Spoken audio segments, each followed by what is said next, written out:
What the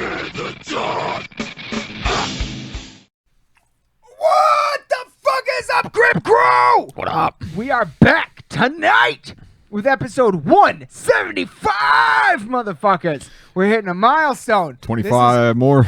This is our first episode, first guests since our 3-year anniversary last week on March 6th. We've been doing this for 3 fucking years now.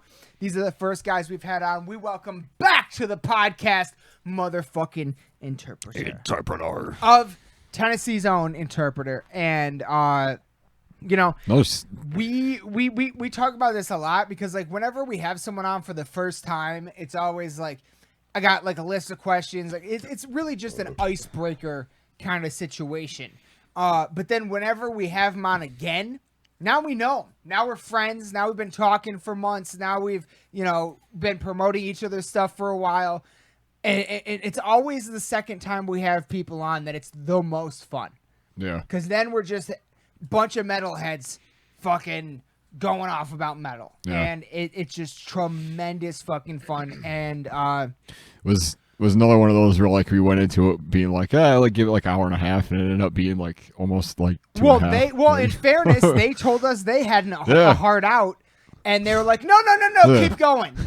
And that's when I know we're doing something good, right? Yeah. Like that's how I know we're doing something right. Like they're like, you know what? Yeah, we had a hard out, but fuck that shit. Like that. So that was amazing. That was a good time. Yeah. So fucking much fun. I can never thank them enough for all the time they've given us. They're absolutely amazing, and they know goddamn well they are welcome back on this show. They have a home right here on our show, a platform anytime they want, 100%, and we cannot fucking wait to finally meet you guys in person. Like it's gonna be, we will bring the thunder. I promise we will bring the party. All right, I promise we're gonna have a great time. And we had a great time on this podcast, and I already cannot wait to have them back on again. It was outstanding. Everybody check out the new EP Dirtmound, out now. Link in the description below. Yeah, you know, keep an eye out on Interpreter because they are some hard motherfuckers that are bringing the thunder. So tremendous fun. This was nothing but tremendous fun, and I can't wait to talk to them again and meet them in person and see them live. Finally, fuck's sake. Oh my God, they bring the mad notes. The maddest notes, of the mad notes. Come on. So super excited. We had an amazing time on this show, and we hope you all enjoyed this episode as much as we did making it. Everybody check out All Things Interpreter, links in the description below. But without further ado, my friends, I welcome back to the crypt, Interpreter. Enjoy. There we go. Welcome back, everyone, to Lost in the Dark podcast, and welcome back, Interpreter, to the crypt. Oh, God. Fucking A, it's so good to have you guys back, man. It has been, God, you guys were on back in like September? Yeah. Something like that? I unfortunately was at work. He was at work. Yeah. I was at work. Dude, I was in the chitter. He was the only one not present. that was fucking legendary. I actually still tell people, no, we actually one time had a guy call in from work. It was crazy. Like, that was fucking epic. That was great. Yeah, that was him. Oh, yeah. That was Wade. Yeah. Yep. That was fucking. So it's like I didn't have to. Yeah, oh, that's right. I didn't have to. I'm always on my feet, so there's no way I could have just sat down for a minute. And I apologize. No, man, you're all good, and we're happy to have you here now. This is fucking awesome. And actually, that means That means there is a question that I haven't asked one of you yet that I will make sure to note that for later. But hell yeah. So man, how have you guys fucking been in the last few months with the pandemic and everything? How's everybody doing?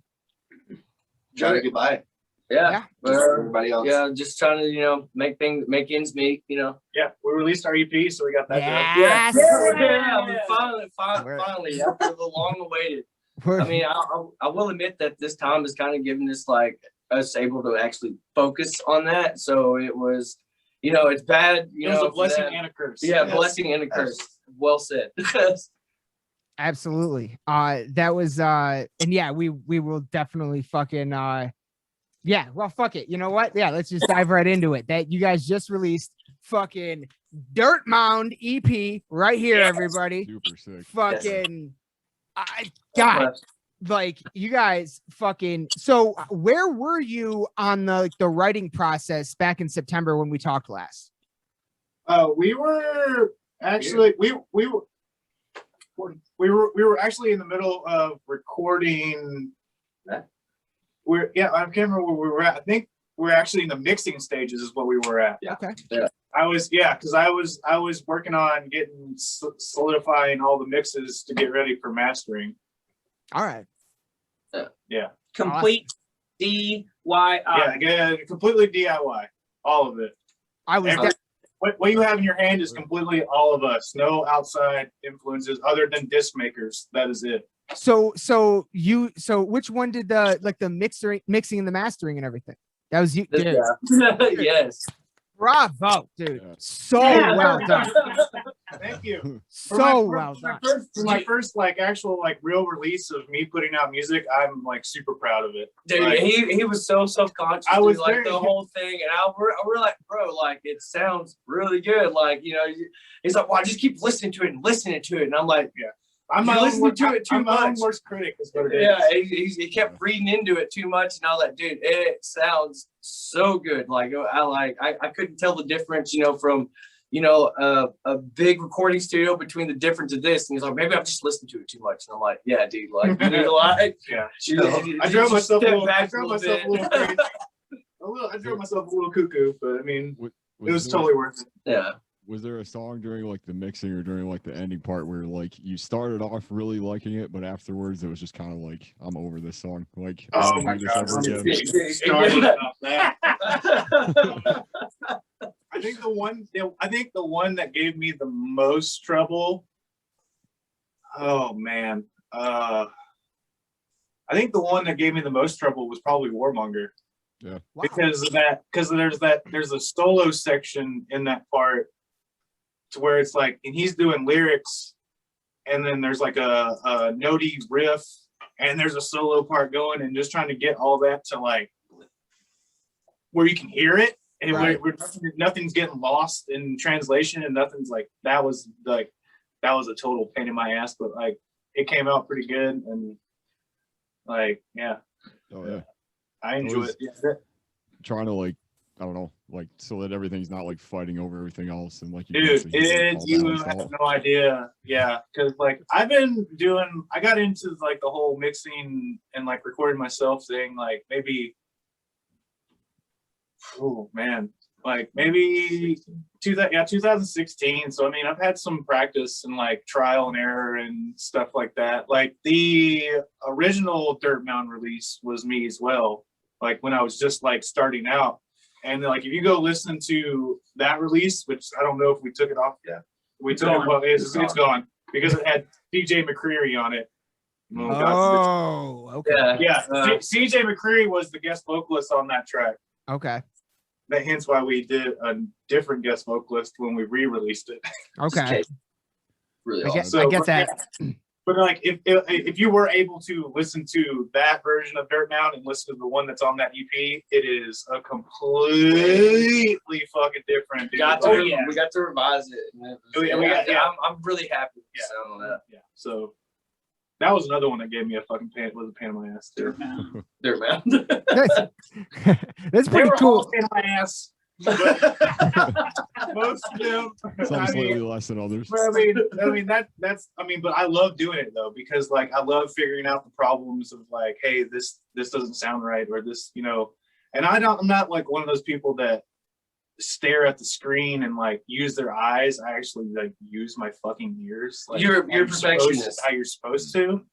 And people are oh, you're supposed to do a 1K cut, blah blah blah blah, and then blah blah. I'm bro, I just listen to it. If I don't like it, I change it. Yeah, if it sounds good, it sounds good. I get it to where it sounds good, and if I like the way it sounds, and they like the way it sounds, and then we get a couple outside influence, and you like the way it sounds. Sure, it sounds fucking good, man. Dude, that whole entire thing you did, I was so floored. It was great. amazing. I Like the way you love explained every bit it, of that. dude.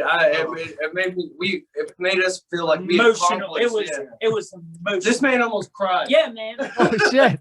I'm really proud of this. Like, Yeah, this We're is so appreciative of it. And you have every right to be, man. Like thank you so much for saying that. Means the absolute world to me, because that's the only when I do those, that's the only thing I want to do is lift up the band as much as I can, and I can't do it unless the fucking music is awesome. So it's really like you guys like gave me the material, so like it really is an outstanding EP. Like it really fucking floored me. Yeah, man. Bro, if you want to lift us up, man, we got wings. You know what I'm saying? Like we Fuck fly. yeah. The hot sauce drinks me down. Red Bull gives me wings, bro. Now I'm pretty sure the last time we talked, I don't think that the EP had a title yet. So I was curious about where the title Dirtmound comes from. Oh shit. Well, because we were just gonna self-title it. Okay. And as I was like doing the album art, I was just like, it just felt like it was missing something. Like it was just our logo and the background and shit. Wait. And I was just, Wait, you did the album art? yes. Yes. Good to know. That's something yeah. I always like to find out, because I don't feel like album artwork artists get the props that they deserve. So I always like to give.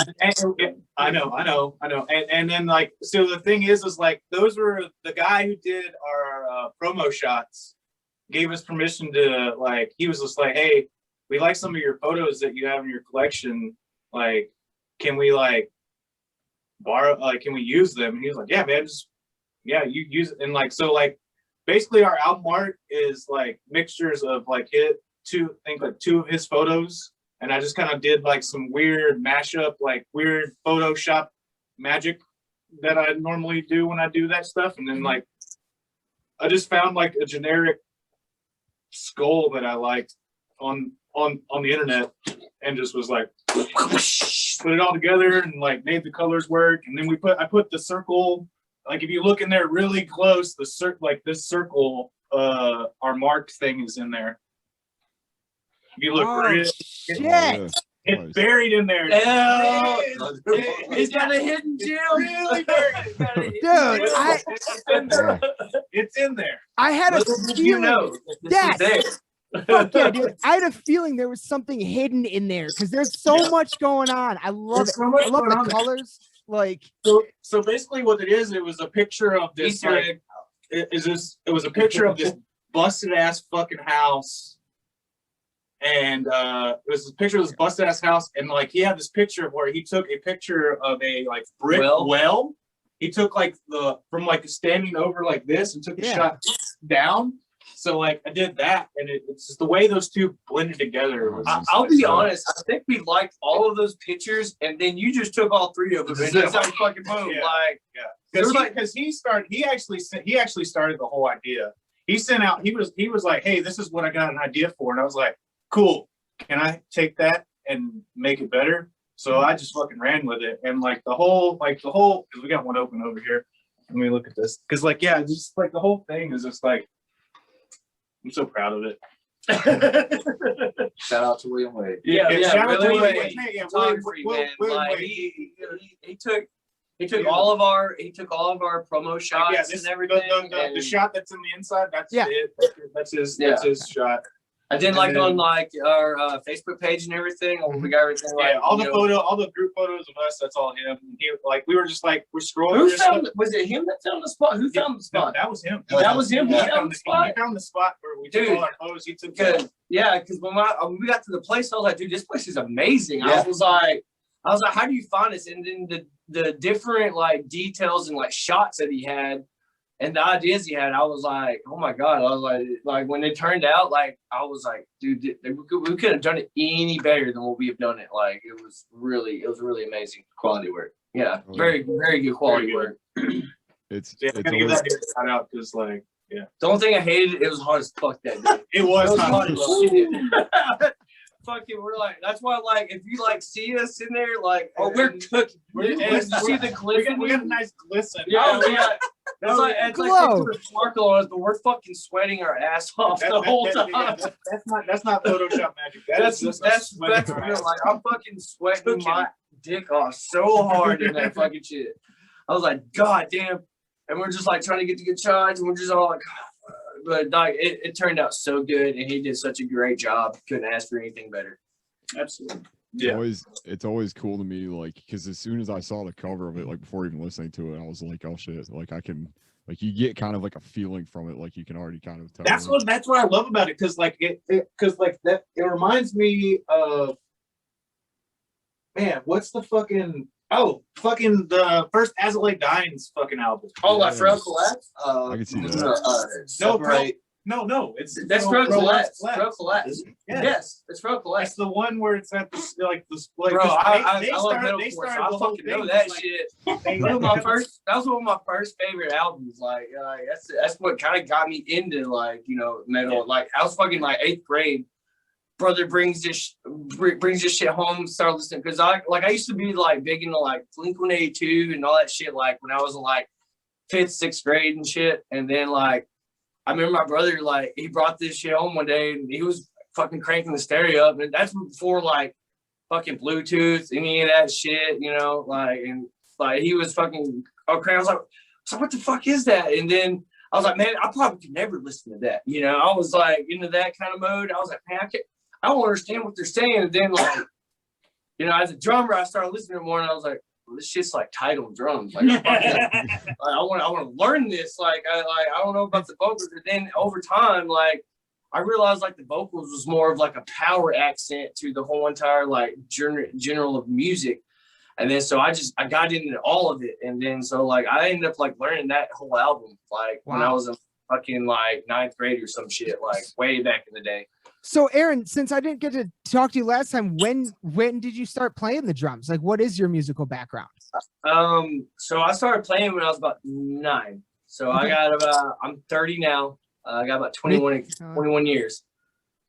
What sucks is I'm a improv.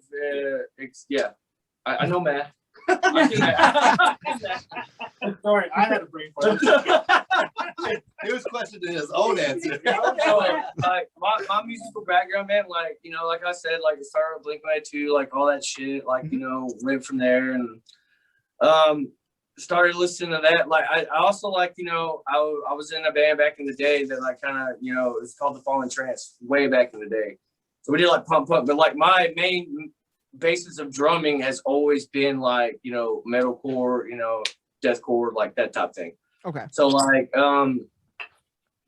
after I transferred out of like the punk stage and got in the Azalea Dines stage and all the other stuff, I just started branching out like shit. Like I used to learn, like, I mean, the Ghost Inside is like one of my like favorite like go-tos. Like that band is like one of my favorite bands of like all time. Them and fucking like I would like, you know, just find random stuff I would love to play. You know, of course, like Miss May, I like all that type of shit, metalcore, like hip stuff. Yeah, and then fucking, you know, like I actually like I went through like a couple of like years of period where like I wouldn't even really listen to any bands. I would just kind of like, you know, listen to myself and like, you know, try to in tune with myself. You know, just I think every drummer, like every musician has that like kind of period where they like, you know, want to find their own kind of like musical means. Yeah. And like, you know, like their own different type of rhythm. Like you sit there and just like, you know, think about what you're playing, and then you can like, you know, figure everything out. So like, you know, I never took the time to actually like, you know, do music theory and all that stuff. But like what I've learned like on the basis is like a lot of my improv things and the things that I come up with on the fly, like, you know, is almost like in the same kind of like district. So I will eventually have to probably learn. These guys want me to learn music theory. It's not necessarily it's not theory. But I feel like, you know, it's good to know like some really good fundamentals on that back end. Fundamentals. Rudiments. I'm using big words, guys. Paradiddle. But I feel like, you know, the whole mashup with like us and everything, when we all met up, I think like we just clicked. from like different backgrounds, just fucking clicked, and like, you know, here we are, you know. Like, That's where the whole not one subgenre, because like That's everybody has their own It's true. Yeah. influence, and 100 then it comes back and like, hey, this is us. yeah. And Like, that's for some reason it clicked, and here we are, and like we're gonna push forward as hard as we can. So, you know.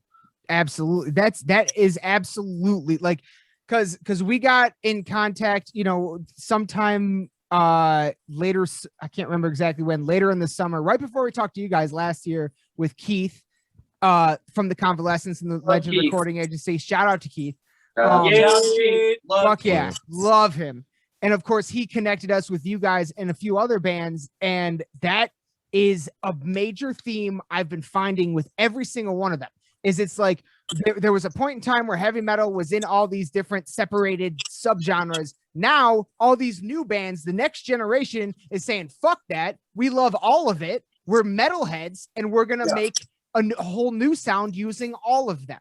And that's fucking, it's just nothing but fun. It's so awesome to me. I love that you guys do that.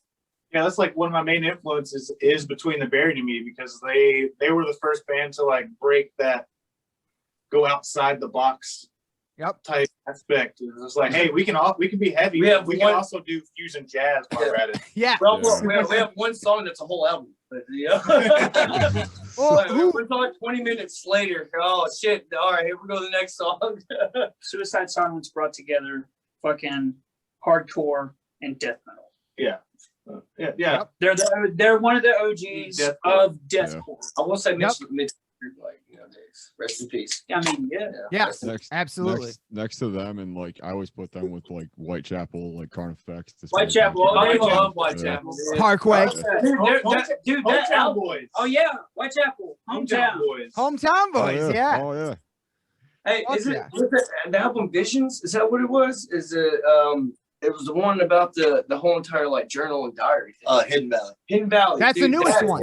That's Yeah. such a great one. Valley. No, it's called The Valley. It's a Yeah, Valley.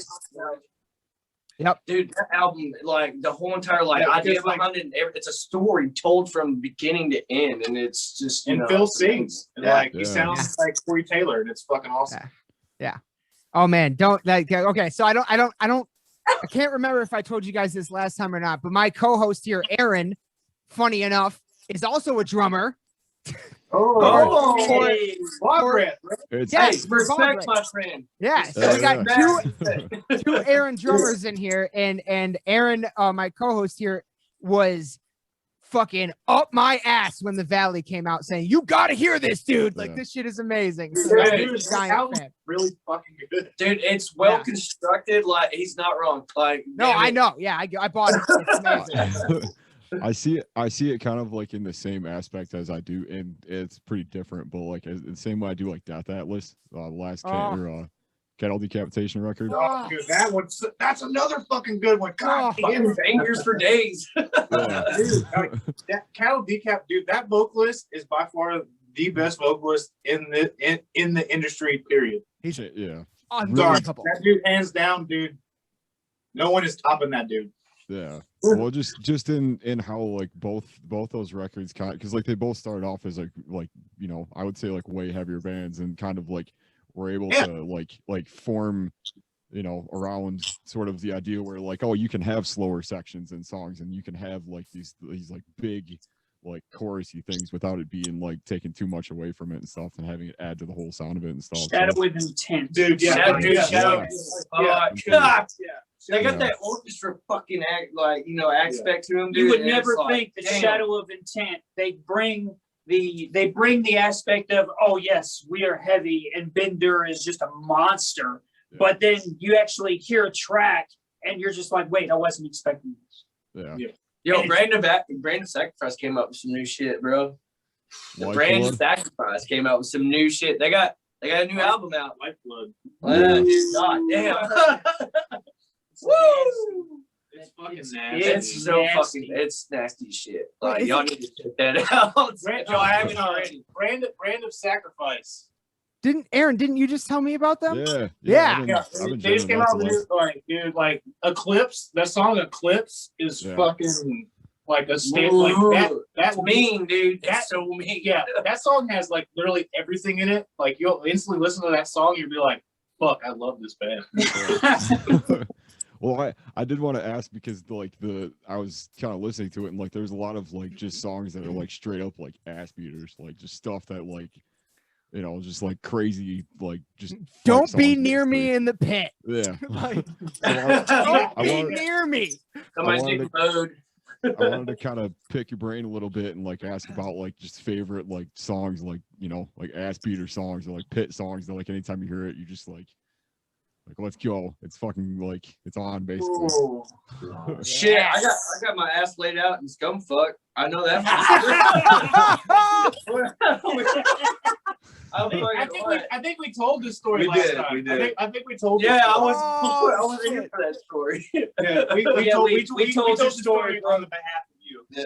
Yeah, so like on the back burner of that one though, like so all I remember, dude, like fucking you got fucking what, Dickie up there fucking doing his thing, and I'm fucking in the pit, bar, and all of a sudden all I remember is fucking once I got hit in the face and I got a bloody nose, and I was like, I fucking shrugged it off, whatever. Then fucking got back in there, was doing my thing, and then all of a sudden I woke up like outside. Well, I was like, what the fuck happened, man? They're like, you're not the fuck out. Carry it out. They were like, are you okay? I was like, yeah, I'm just trying to figure out what the fuck. And then I walked in the venue and everybody was like, man, are you all right? And I was like, yeah, I think so. They were like, dude, we were so worried you fucking were like having a great time and then you're on the floor and you weren't responding. So we like drug you outside. And I was like, shit. Like literally a week later, I was eating Taco Bell and my fucking tooth like came out, and then I had to get fucking reconstructive surgery because I lost my tooth. Fucking crazy. Oh, the pit. Oh, the pit. So we're coming from because we got off track. The song, my song. If you want to knows where I'm gonna fucking destroy people, Visor Excise or Whitechapel. Yeah. That's Old Dude, school. it's like solo lips between below your waist. Ugh. Yeah. Dude, that fucking breakdown. Ugh. you will never fuck again. God. Yeah. God damn it. But yeah. Oh my god, I know so many songs, man. Yeah, but what's one that like That you would just- listen to that you Every just time. Well, instantly start kicking ass? Like I'm talking about like start punching people. for me, one of them is definitely every time I see Destroy Everything by Hatebreed live, it's over. Oh, It is over. Like, Yeah, I feel that. I Yeah. can roll with them. Simple. Now you've got something to die yeah. for. I am That's a another one. Yeah, I was in the pit during one's a that good one. song. That one's a good one. And that is one song that everybody, you're seeing Fucking wall of death, dude. they're watching, and then as soon as you scream those lyrics, you see fists flying, and Yeah. it's fucking crazy. Yeah, Yeah. that's a good one. It is total chaos. Yes. Yeah. Been to that show a few times. It's amazing. What about you, Wade? Bro, I can't even think. Think of of some just like What? it is those shows. I was gonna say that Oceano song where you got pulled up on stage. Oh no, fucking the Just- Beast by Acacia Yeah. Strain. Is that Yeah. either A? Acacia Yeah. Strain, B, Oceano. Yes, vice Acacia versa. Strain and Oceano, man. Like anything that they play, it's just, dude, come here. instant ass beater. Dude, Like that's- I went to an Acacia Strain show, and that God dude damn. Vince was like, "I want to see fucking blood." The whole crowd. The book Yeah. was literally was like, "I want to see fucking blood," Should've and I worn was just my like, t-shirt. "And I'm out." I was just like, "Fuck that." Too I old was to like, be I like the band, but I don't want to get hit in the face. Well, that's what fucking Dickie Allen That was said. back in the day when they actually had the people that were just like they Beating started The crowd killers. The crowd Really killers. crowd, Like yeah. that was like, yeah, we need like they took that shit seriously. That's a little Yeah. much. I do. I'd do the tell. same That's way. a Oh, little and I'm much. And I'm like, dude, I'm out. Good shows every time. I'm like, fuck, dude. I remember the like He's fucking blood. it was like the first time I saw Acacia Strain, it was Warped Tour and it was outside and they played like 3 songs and then somebody fell and like got knocked into a concussion, so they had to like drag him out on like a stretcher, and they got like 3 songs in, and so that was crazy. That was the first time I saw him. And then the second time they played 2x4, which is an old ass song, and like I was like right in the center of everything, and I was like, I'm gonna die. Well, it's getting intense. You don't So, want to yeah. be in the middle of Everything that. just Yeah. broke out at once. Yeah, you're like, oh god, what's happening? God damn it. Yeah. That's awesome. Fuck yeah. I did want to ask you guys. You guys sent me now. I'm mad at myself. Oh fuck. I'm out of focus. This camera keeps going out of focus, and I don't know why. Fuck it. Still beautiful though. Sexy.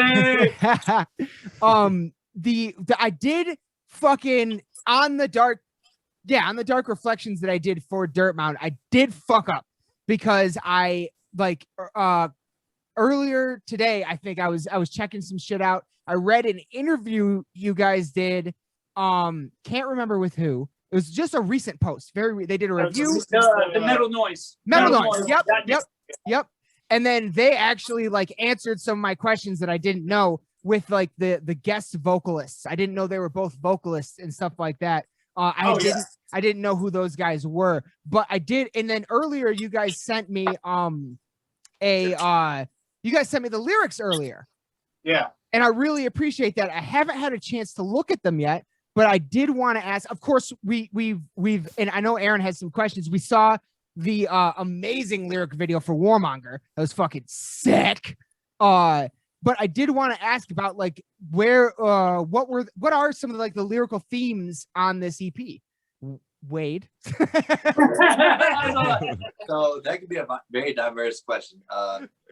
If you could be more specific for me. Okay, so like I guess what are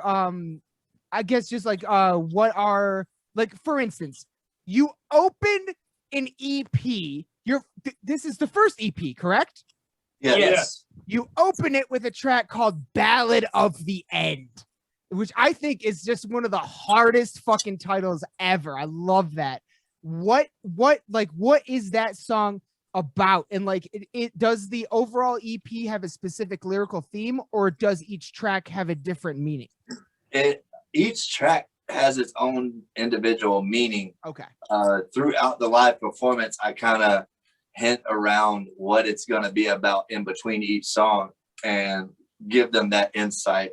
Ballad of the End, that was just letting you know, hey, like, you know, you keep hearing the end's coming. Well, like, hey, okay, that was just saying, okay, so it's coming. You're saying that there's no getting away from it. Right. It's just something we got to face. So Inevitability. Exactly. Yeah. Okay. Absolutely.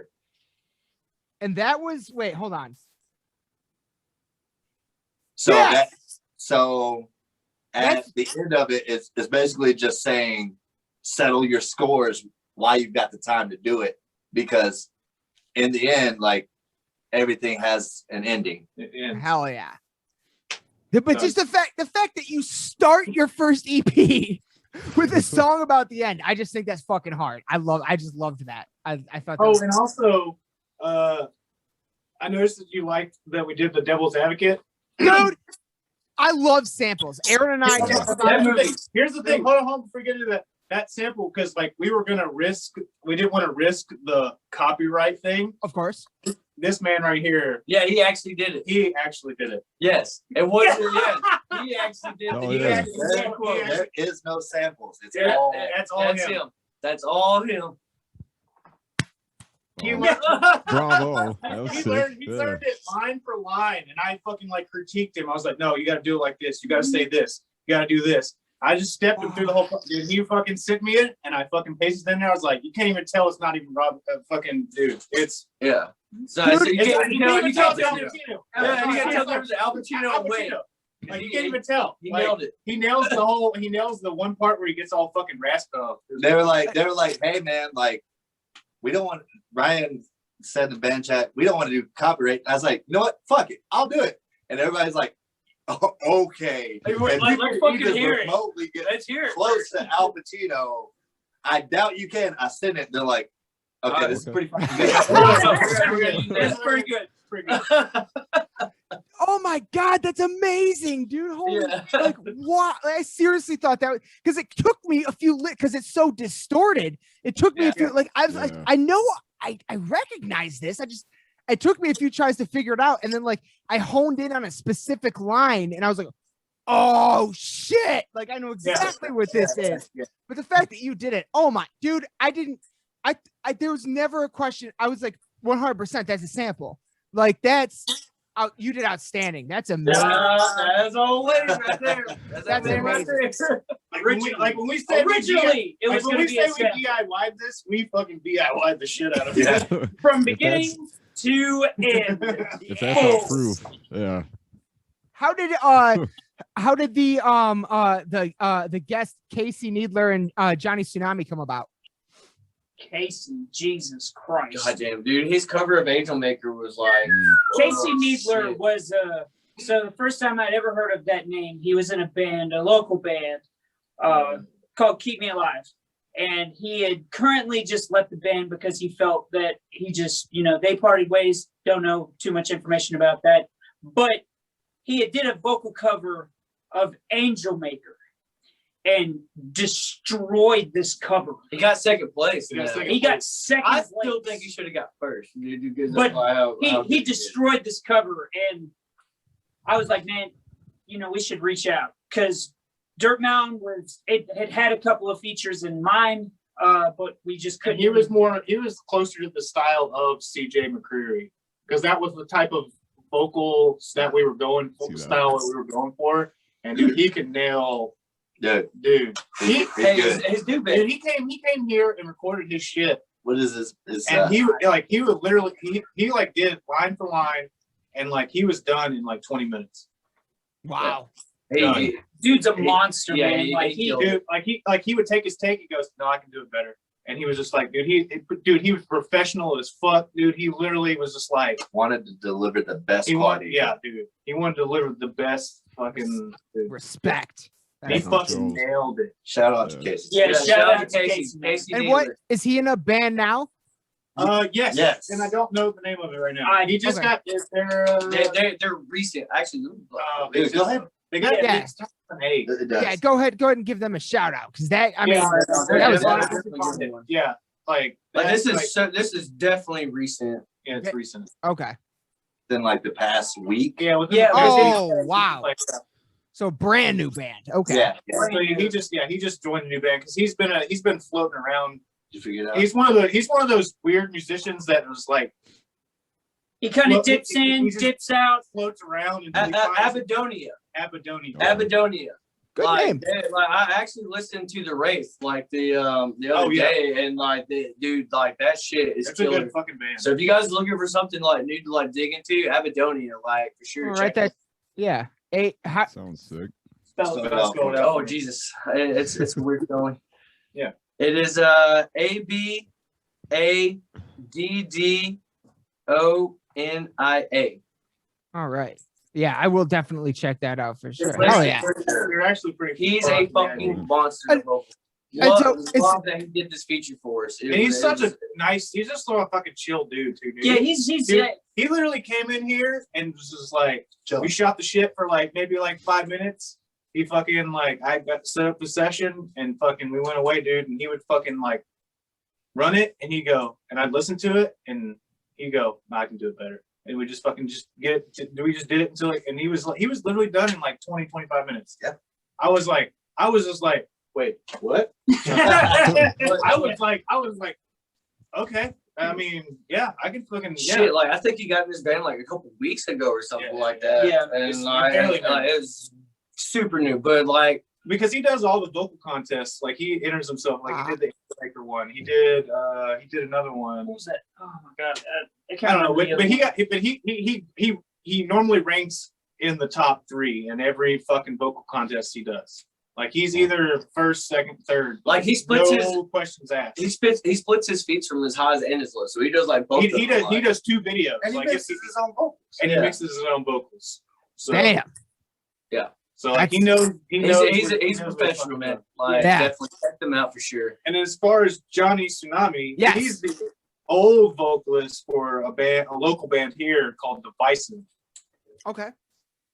And Casey's local too, right?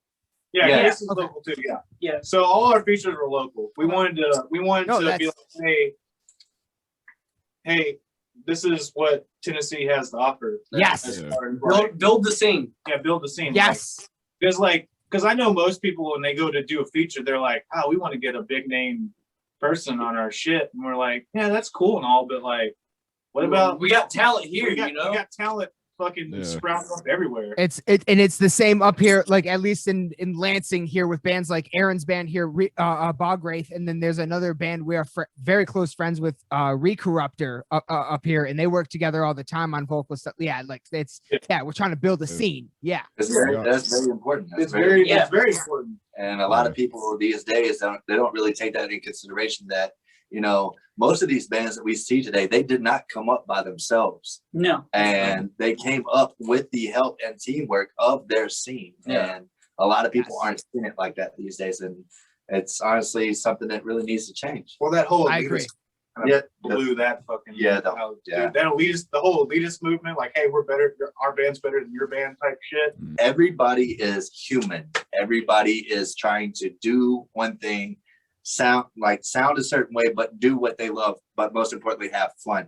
And that's what it's really supposed to be about, is having fun and uplifting everybody instead of competing. This is not a competition. It's not a competition. This is not a pissing contest. And that is a particular aspect of what you guys, and like I said earlier, a lot of the other people on the Legend Recording Agency I've been finding, the marrying of all the different subgenres makes it impossible to be an elitist for one. You know what I mean? If this is the next wave where everything is just mixed together, nobody can be like, oh, I just like death metal. You know what I mean? Like, it's all fine. Those walls, I feel like, are finally starting to break down, and it's amazing.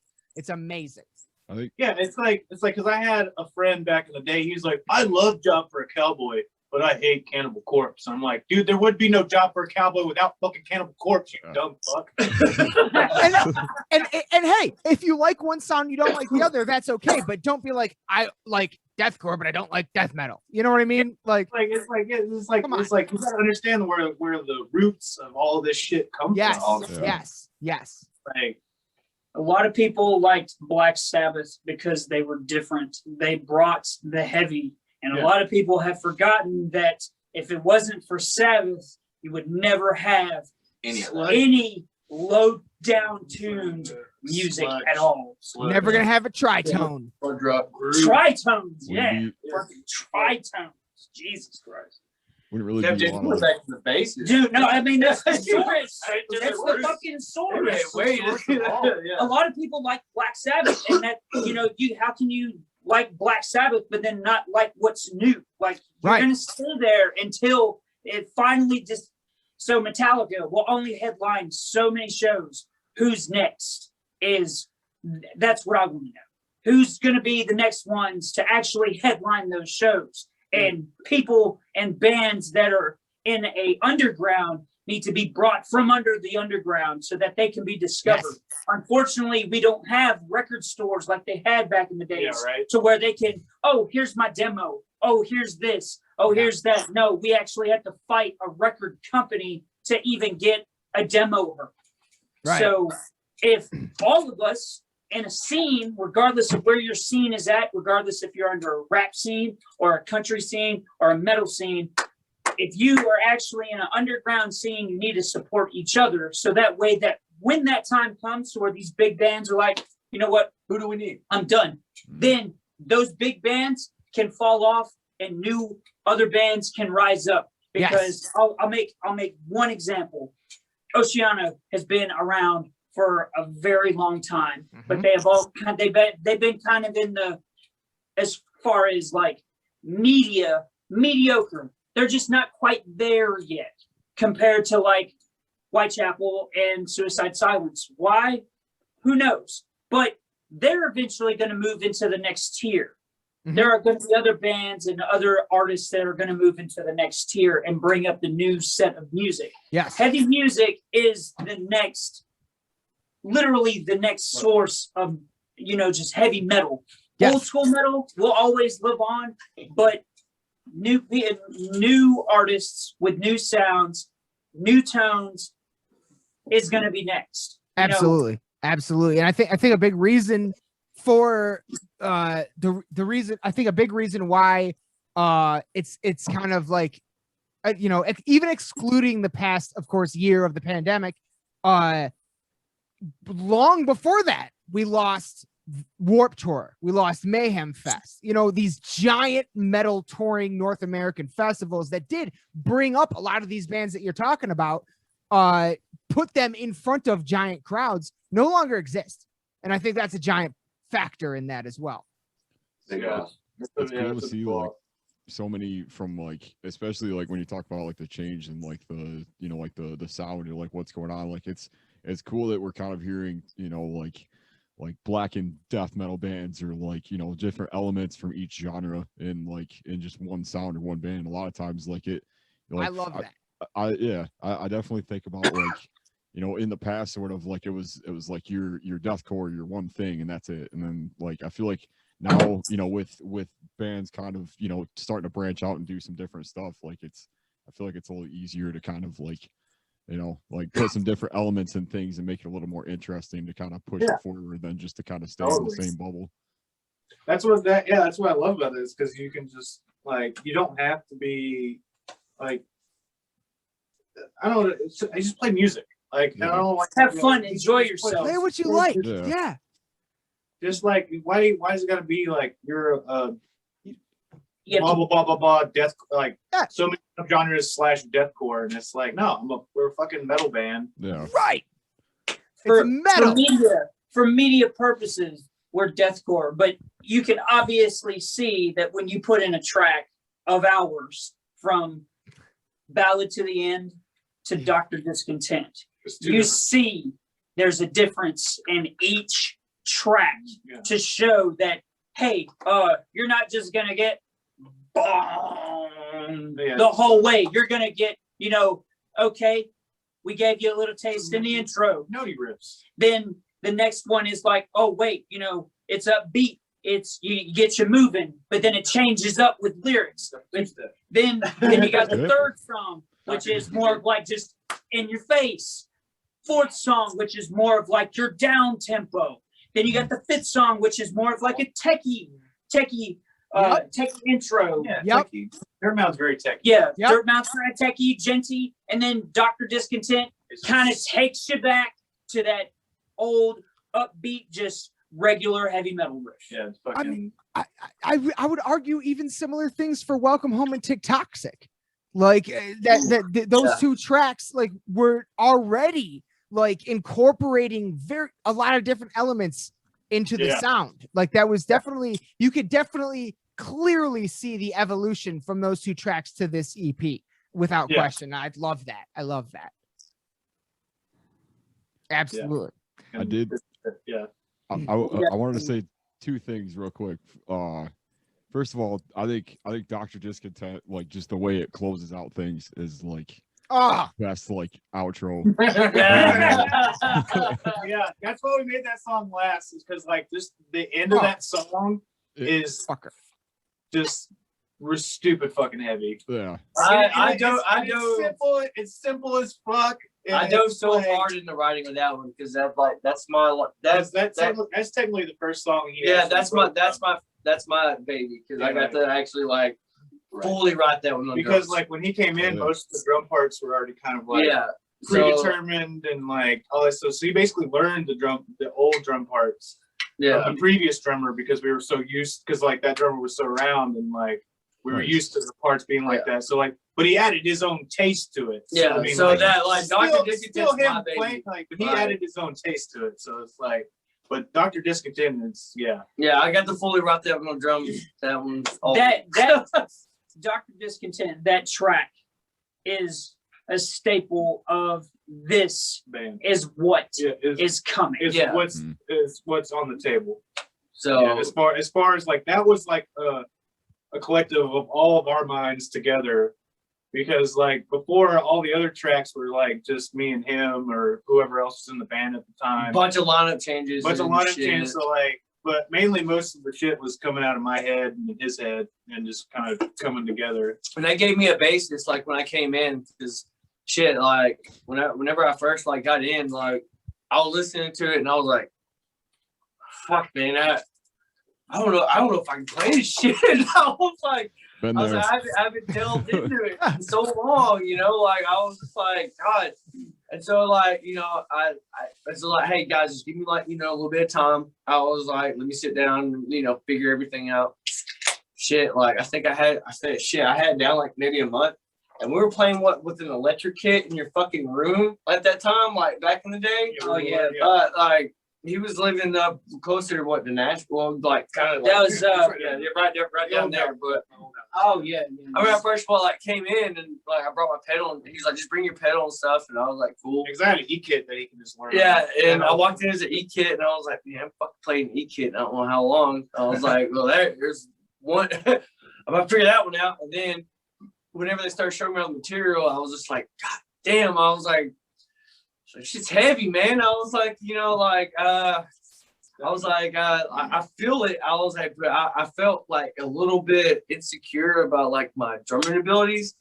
Like, I have to say, like, I'm very proud as how far this guy's come as a drummer since joining. Because when he first got with us, he was like, man, I can do blast beats, but I can't hold it long. This motherfucker went so far. Yeah, he's definitely improved. Like, and that's what I made it a challenge for myself. I was like, dude, I was like, everything I'm hearing, I'm loving, and you know, this is something that it's like a challenge for me, and I'm like, I'm gonna figure this shit out. What I love about and like, I'm gonna do this because like this is such a challenge for me, and I want to dive in and fucking get it done. Yeah. And like hell, like maybe like 2-3 months later, like we fucking like had the whole set list down maybe, and like we're fucking. I was like, man, I'm kind of like we're ready for fucking shows maybe, and then like you know, not even we had that house show. Not even a month after that, we had a house show that we had played for the very first time. Other than you know, we did a local show, but other than that, the first house show with the full lineup that we had. Unfortunately, Rye Guy was at work. We jammed it, and it was just like this. This is it. This is it. Is it. So, Aaron, you said you had a second thing. Yeah. Slightly less like story driven, I'm sure, but I was playing off the title. I was just wondering if it was a tribute to Dr. Disrespect in any facet. Oh no. Actually, that's pretty good. It's pretty good. I seen a good friend. Question.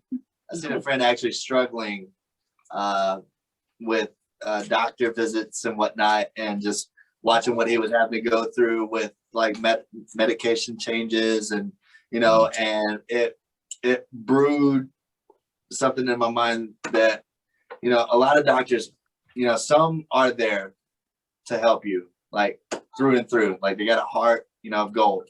But there are some doctors that are just there for their pocket. Yeah. And that's what Dr. Discontent was all about. Yeah. Basically, 100%. There's actually a website.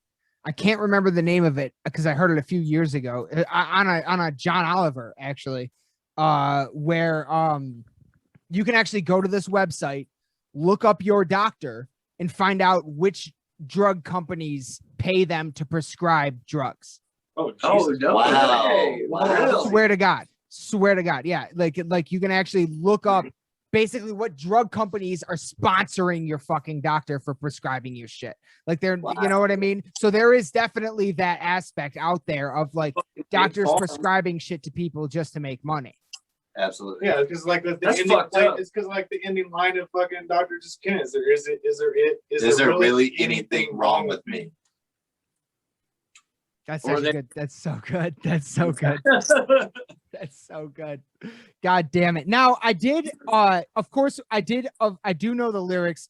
Well, I know a lot of the lyrics to a lot of the songs, just not all of them, you know, But Warmonger, of course, you guys released the lyric video. Now, Wade, what? I'm really curious to what you're talking about in that video. Is it just like settling a dispute in the pit? Is that what it's about, or is it what is that one about? I think it's got a hidden meaning. It definitely has a hidden meaning. Okay. You know, throughout your music scene, you're definitely gonna have your positives and your negatives. Of course. Well, my thing was like, you know, most of the time, those negatives aren't really settled until some of them are physically able to hurt people. Physical implication. And so with that, I had a personal life situation that went down, and it just did not leave my mind. And I was just like, well, this is how I would see it perceived at a show. And I was like, well, if you have a problem with somebody there, then just take it out on the dance floor, draw as much blood as you want, like you're having fun, and then shake your hands and walk away, because you know what it's about. It's like an MMA fight, bro. Yeah. I mean, yeah, it's like literally like it's like controlled combat. Like, leave it after those blows and after that handshake, leave it where it belongs, out on that floor. Touch gloves and leave the hell alone. Yeah. That's why it says if you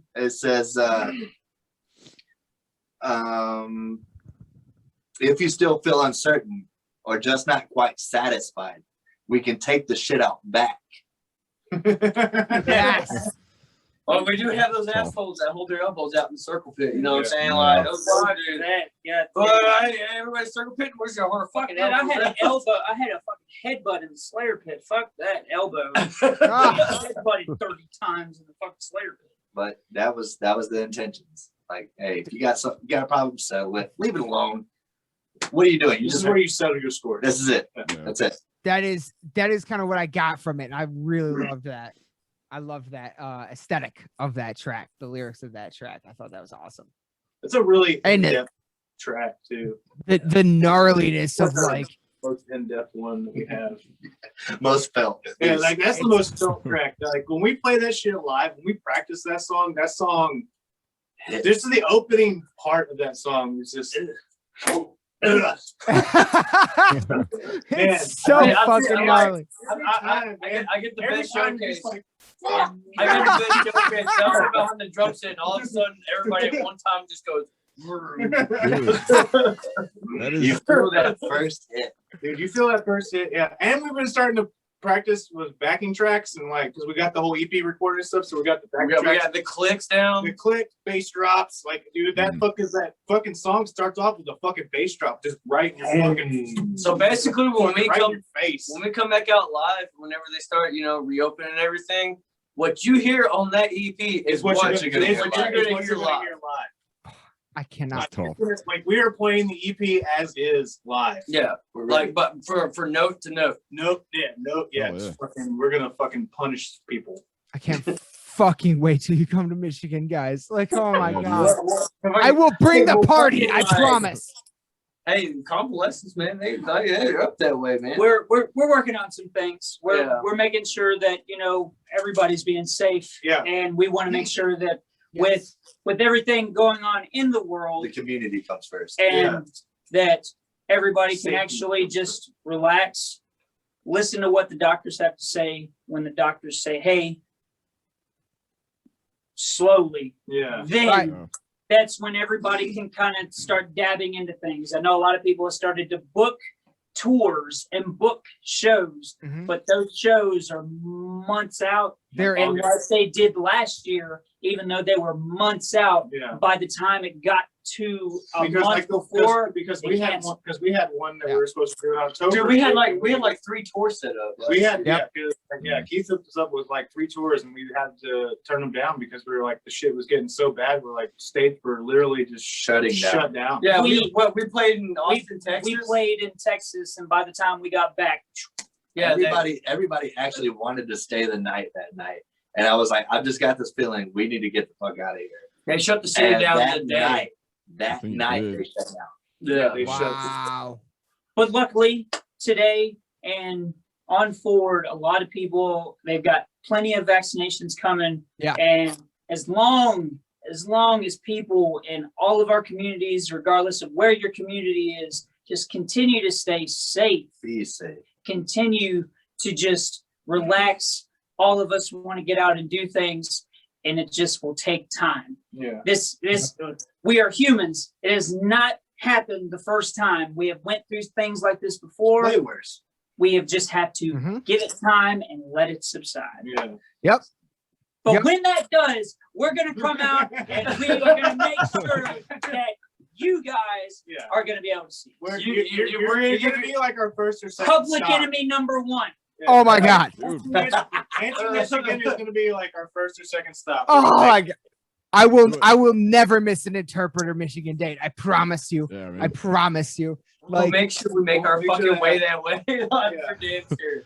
like that when shit like that's one thing that's actually been like you know, I fucking I normally go to concerts constantly, and so like that's the one thing that's kind of been keeping me going is like now that we've all had a year off, once they come back, it's going to be insane. It's going to be insane. There's so many people that have got. There's so many big bands that's got albums they've been sitting on just because of this reason. Oh yeah. So when it happens and when that first big headline tour happens, wherever it is, and people are like, oh, this is what it's going to be. This is how we need to do it. This is the rules you need to follow. You know, I feel sorry for those people that's actually like been out and just like getting everything out of their, you know, their body as far as energy wise, because the ones that hold that, God damn, I am sorry for that fucking pit. I've been moshing with the walls, bro. It's getting real out here. Hell for yeah. sure. It's like the fucking video I sent. I got so many holes in my walls. It's like I can't show you guys. It's like it's like when it's like the fucking what is that fucking goddamn band? A Day to Remember. The fucking disrespect your surroundings. The little kids like disrespect your surroundings. This is like yes, dude. This is like fuck, man. Like people are pent up, and dude, when the Yeah. Second sucks. I feel like the pit's gonna be a little dangerous when we come back. Oh, Any pit. I feel sorry for any pit because a lot of good music has been coming out, and a lot of people's frustrations and energy, like he said, has just been built up. And the second that, you know, there can be more than 500 people in a single setting. Dude, I'm gonna be glad that I'm on stage. It's gonna be bad. I'm gonna be glad I'm on stage. Fucking Wade's gonna throw his microphone in the pit. Dude, Austin, Texas, dude, I swear to God, we were playing Warmonger, and that first hit, like I said, it's so goddamn sick. Anyway, I fucking just threw the fucking mic and screamed at the crowd, and then jumped back down, grabbed my mic, ran all the way back around, up onto stage. Hit it right on cue. Right on fucking beat. Oh yeah. All I'm gonna say is whoever would have been in that crowd when that mic hit them, Jesus Christ. I was sitting there watching it happen, and as soon as I come up, I see the mic hit the floor, and I'm like, wow, there went our career. I'm gonna be honest with you. I had so many lights blinding the fuck out of me. I didn't know what. I saw every second. They had to tell me after the every show. second. They had to tell me after the show, and he was like, I was like, he threw his mic, and they were like, yeah, you didn't see it. I was like, no, I'm fucking blinded. Oh no, dude! I swear to God. So luckily, this was supposed to be an actual big show, and at the time, a lot of people didn't show up, which is, you know, great. But there were some people there at that time. And I could just only imagine if that place was actually full. Somebody would have got fucked up. Somebody would have got hit with a big mic because it came really hard. Oh, that's awesome. My God, no. Hey, shout out to Sure. Yeah, It still works. It's Quality. Quality. It has not changed and still works like a dream. Yeah. There you go. Hell yeah. Yeah, representing. Shout out to Sure, man. Fuck yeah. That's awesome. That's awesome. Holy shit. Fucking the idea of that crowd being full and someone getting fucked up by a microphone is hilarious. What happened to you, man? I took the fucking mic to the dome line. I didn't see the rest of the show. I was out. I mean, I honestly, the most fucked up I've ever been in a pit, I broke my nose once at one of Aaron's shows, Bog Wraith. Someone was fucking throwing elbows in the pit and caught me in the nose and snapped that shit. And I started fucking gushing, dude. It was crazy. Was it like the circle pit top thing where they fucking hold their elbows out and you got Kinda. Yeah, kinda. Bullshit, man. I hate that. Yeah. I ran straight to the bathroom just to try to like stop the bleeding. And throughout the next like 2 bands, people kept coming in. Are you the dude that got hit? Oh, we fucked that guy up. Yes. Talk about some fucking crowd love right there. They yeah, saw it. Yeah, they saw it. They Fuck knew you, what was guy. up. Yeah, fuck you, guy. You're the guy that did this shit. Fuck you, dude. Fucking respect for that crowd for sure. Yeah. It was funny because like during that show, like I feel like I saw him out there and then he just disappeared. And we were going or whatever. I was like, what happened? Where'd he go? I'm fucking up here playing, man. I thought you were watching me, bro. He was out. Oh man, that was crazy, dude. That was crazy. I had to go to the fucking hospital. Yeah, the crowd had such love. It was fucking. It was meant to be. Dude had to get fucked up. And that's a good question. Actually, sadly, that is that took place not only at the venue. Like Aaron and I met when he became a drummer for one of his previous bands.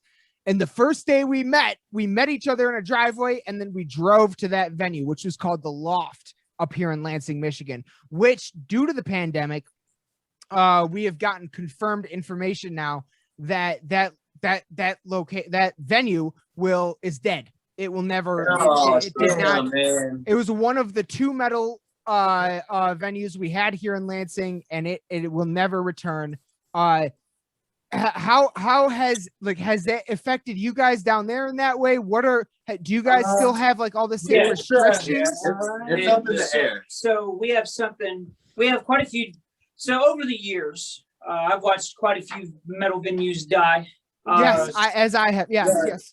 There was the Muse, which was literally smack dab downtown. I played at that before. I used to live at the Muse. And then they had a local venue called Daisy Dukes, which was also a pretty kick-ass venue, but they'd shut down a couple of years ago. The only metal venues that we really have left that play metal is what? All right, so the Inn. Exit Inn. Exit Inn's down. The Inn, it just got sold. The Inn just got sold to new owners, but they intend on continuing live performances there. As far as our last one, the Exit Inn, you got those backwards. Which is right across the street. You got those backwards. The Exit Inn was sold. It got sold permanently. It's turning into apartment buildings. I thought they just sold it to another person. The Inn got new ownership. The Inn got new the Inn got new ownership. Both of them were sold. Yeah, they're both owned by the same dude. Yeah. So, but he sold one because he was going to make money off of it. He kept one, but put it under new ownership to be like, I'm done, I'm out, type shit. Like he put it like he gave it to somebody else. He gave it to somebody else. This is your problem now. yeah. Okay. And the End is hosting like this is like downtown, like on like it's in the heart of like downtown. Yeah, like Nashville. Yeah. And so like because Elliston, like there's the End, which is like for like all the lower level bands, like bands like Oceano, Chelsea, it's shit like that, like shit that wouldn't be able to go over to Exit Inn, which is across the street from that place, where bands of like Cannibal Corpse and fucking Dying Fetus. Dude, I saw fucking Make Them Suffer and fucking After the Burial. Yeah, bands like that will play us across the street. Yeah, I think it was the same damn show. Yeah. I was there. We were both there. I fucking almost threw up like fucking the after the place where big bands can play, it got sold and is now going to be turned into apartment complexes. That's lame. Yeah. So now the only place we have really is the Inn, which is not big in any aspect. You know, it could probably hold maybe 200 fucking people, and that's fucking packed to the fucking gill. Hey, not that they don't have good shows though. They have great shows. When a band books there, a big band, they always have. I mean, fuck, we got on with Oceano. Oh yeah, we got on with Oceano, and that place was fucking. That was the Scumfuck show that Harry. Yeah, I got fucked up at my own show. No, that actually sounds like a lot like the two venues. They're not across. Yeah, right, dude. They're they're not across the street. Right, they're like down the street from each other on the main strip in downtown Lansing. And one of them is called Max Bar. The other one was called The Loft. The Loft would get bands like what was the big you went to As I Lay Dying and Winds a Plague there, Aaron? And we saw Black Dahlia there in 2019. Like they had some bigger bands. Max mostly does the local stuff, but occasionally they'll get in like 6 Feet Under or Goat Whore or something like that. Yeah, dude, like, fucking Goat Whore. Dude, my old local band, like anytime that band came through the venue that they were usually coming through, like the Muse, they would hit us up. They're like, "Hey, Goat Whore's coming in on like X date." And we're like, "You guys want to open up?" And we're like, "Fuck yeah!" Dude, I've opened up for Goat Whore. Maybe I can 4 or 5 times, man. That's awesome. Dude, that band is so fucking good live. They're so cool. They're such good guys. Like they're so nice. Like, because the singer is from another band called Soylent Green. Yeah. Dude, cool. Oh man, you think fucking Goat Whore's heavy? Soylent Green is fucking heavy. And for the record, Goat Whore is working on their next record, hopefully out before the end of the year right now. Yeah. Yep. Well, yeah, dude. I just heard that like 2 days ago. Everybody's. I mean, dude, fucking Cannibal Corpse came out with some new shit, dude. That. We're gonna, you know what? Let's go into this right now. And I'm gonna have to re-ask this when Wade comes back, but I want to know your guys' favorite albums of 2020 and most anticipated albums of 2021. So start with the favorite of 2020. Or because it is March, like there's been quite a few like major. Yeah, a few things have come out. Like anything's hit this year. Fuck, man. The best album of 2020. I'm gonna have to say your favorite. My favorite of 2020. I would have to say the new Black Dahlia came out like 2020. Verminous. Right? Yeah. Yes. I fucking love that. Dude, I'm a Black Dahlia fiend, bro. Oh my god! So we're fucking right down the street from them. Yeah, like we're fucking like the Verminous fucking part where he does this weird. I watched him play the playthrough for this video because I wanted to know how he did that sound, that fucking weird fucking sound. Yeah, I know how to do it now because I watched it. I forgot the album name. So like, oh dude, he does like this weird finger. It's, I don't know. Like I learned it. I spent like 2 days trying to perfect that shit. Because I heard that, I was like, I want to know how to do that. Did you watch did you watch the Yule 'em all live stream? Yes, fuck yeah. Oh, awesome. That shit was insane. Dude, they played in a fucking church. Yeah. They played in a church. In Detroit. Cathedral church. Dude, it was fucking great. It was amazing. Oh, so good. It was amazing. No, it was a fucking live stream concert of just Black Dahlia murder. Yeah. In a fucking cathedral church on fucking Christmas. They went and did like I think it was like 3 or no, it was like probably like 4 or 5 different locations, like just around the Michigan. Oh, it was so good, yeah. man. I loved every minute of that. Yeah. But each of them, I don't know, they think they played like 2 or 3 songs from like every album. And it was like, great. Yeah. Dude, It was like insane. it's Nocturnal. They played the song from Nocturnal. When Everything Went Black. Yeah. Ah, God, that fucking song. God, that fucking song, dude. hey. So wait. What I asked everybody while you were gone, your favorite album of 2020 and most anticipated of 2021. You can start with the 2020 though. Okay, so mine was Black Dahlia for 2020. Okay. And mine for 2021 was definitely Brand of Sacrifice. Oh shit! Yeah. Good call. Yeah. It literally just came out like maybe 2 It's weeks so ago. damn good. It maybe came out a week I've been ago. hooked Or on it it. came out a week ago. It's been alive for a week. So, And dude, they fucking have done some record fucking numbers as far as like. so charts. I'm a big fan of Within Destruction. Oh, me too. Me too. Yeah. So that the Yoke album, like, Was that 2020? is it Yoke? Yeah, it's 2020. They came out last. It was like that weird Japanese cover. Yeah. Yeah. And it's and like, it was such a different like approach that they had to it, and I like, I couldn't like exactly get into it, but it was still them.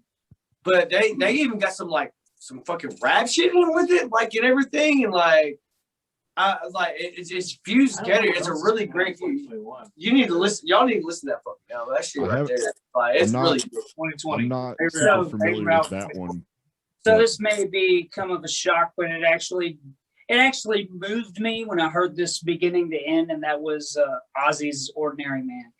I fucking love that album, dude. Are you kidding me? To end, the "Ordinary Man" Are you was kidding- just like, wow. Are you kidding me? Yeah, he Ozzy is said- always he with said me. what? Ozzy is Yeah. always with me. Like that album, the song "Ordinary Man" with Elton John blew my mind. Oh yeah, I listen to that. I listen to that track at least once a week, just because it talks about a lot. But then earlier that year, when he released the single "Under the Graveyard," and I heard it on our local rock station, and I was like, wait a minute, this isn't Ozzy. And then it just like hit real good, and I was like, wow, for a older guy who's been doing it for ages, still have the same unique sound, still have that just real hard rock influence, and it's haunting, because Yes. I feel like that with the song "Ordinary Man," he's literally telling you guys, hey, it's almost done. Yeah. He's almost done. And I watched a few interviews I watched a few interviews while making the record, and he got Chad from the Chili Peppers Right. to record the drums to that. Yep. And then he also worked with I can't remember the guy who was like just mixing it, and Slash was doing guitar. Slash was on guitar. Duff was on bass. Yeah. Duff McKagan. And the guy that did the other guitar, and it was like Andrew something. I can't remember his name either right now. Yeah, I know what you're talking I think he also mixed everything too. Yes. And Yeah. he's the one that got Post Malone involved. Yeah. Aaron, did you have something to say? You were about to say something about Within Destruction, maybe? Oh, I was just saying that was just one that I hadn't really listened to yet, but I was a big fan of Death Wish when it came out. Oh, dude, Death Wish is Oh, fucking yeah. killer, man. I love Death Wish, dude. That's what got, like, as soon as I heard that shit, I was like, God damn. And I watched that dude's playthroughs, and I was like, this motherfucker's a god. I was like, how the fuck is he even playing this shit, dude? Because I was like, there's no way, like, because, there's some bands out there that got to, like, program drums and shit. And stuff like that, of that nature. But, like, I was like, there's no way, like, this guy's, like, pulling this shit off. And I fucking looked at all the playthrough videos, like, holy fuck, dude. This guy's, like, on a whole new level. Dude, that's amazing fucking drummer, dude. Like, oh, my God, dude. He's so killer. As far as 2021, I saw that Whitechapel was coming out with a new album. Yeah, they're recording a new one. Yep. I thought that too. I was just like, I forgot about Whitechapel was fucking recording a new album. I checked that. I think Metal Injection or Metal Sucks posted a list of the like bands that are coming out with a new record this year, and I saw Whitechapel on it, and I'm like, yeah, I'm kind of ready for that. Well, I will here real quick. just to give you guys all, because Aaron and I always do. We do album of the year list. We call it the Filthy 15. And we put together our top fit based off of the whole Filthy 15 thing with D. Snyder and everything. And the PMRC. So I always put together a list, and right now, potentially, some of these are just potential, but for 2021, we got a new Ozzy album, a new Iron Maiden album, the new Nervosa album already came out. If you guys never heard them, amazing thrash metal band from Brazil. A new Guns N' Roses album potentially. Megadeth is coming out with a new album. Yep. A Cursed Creator, amazing death metal band. Yeah. We played with them.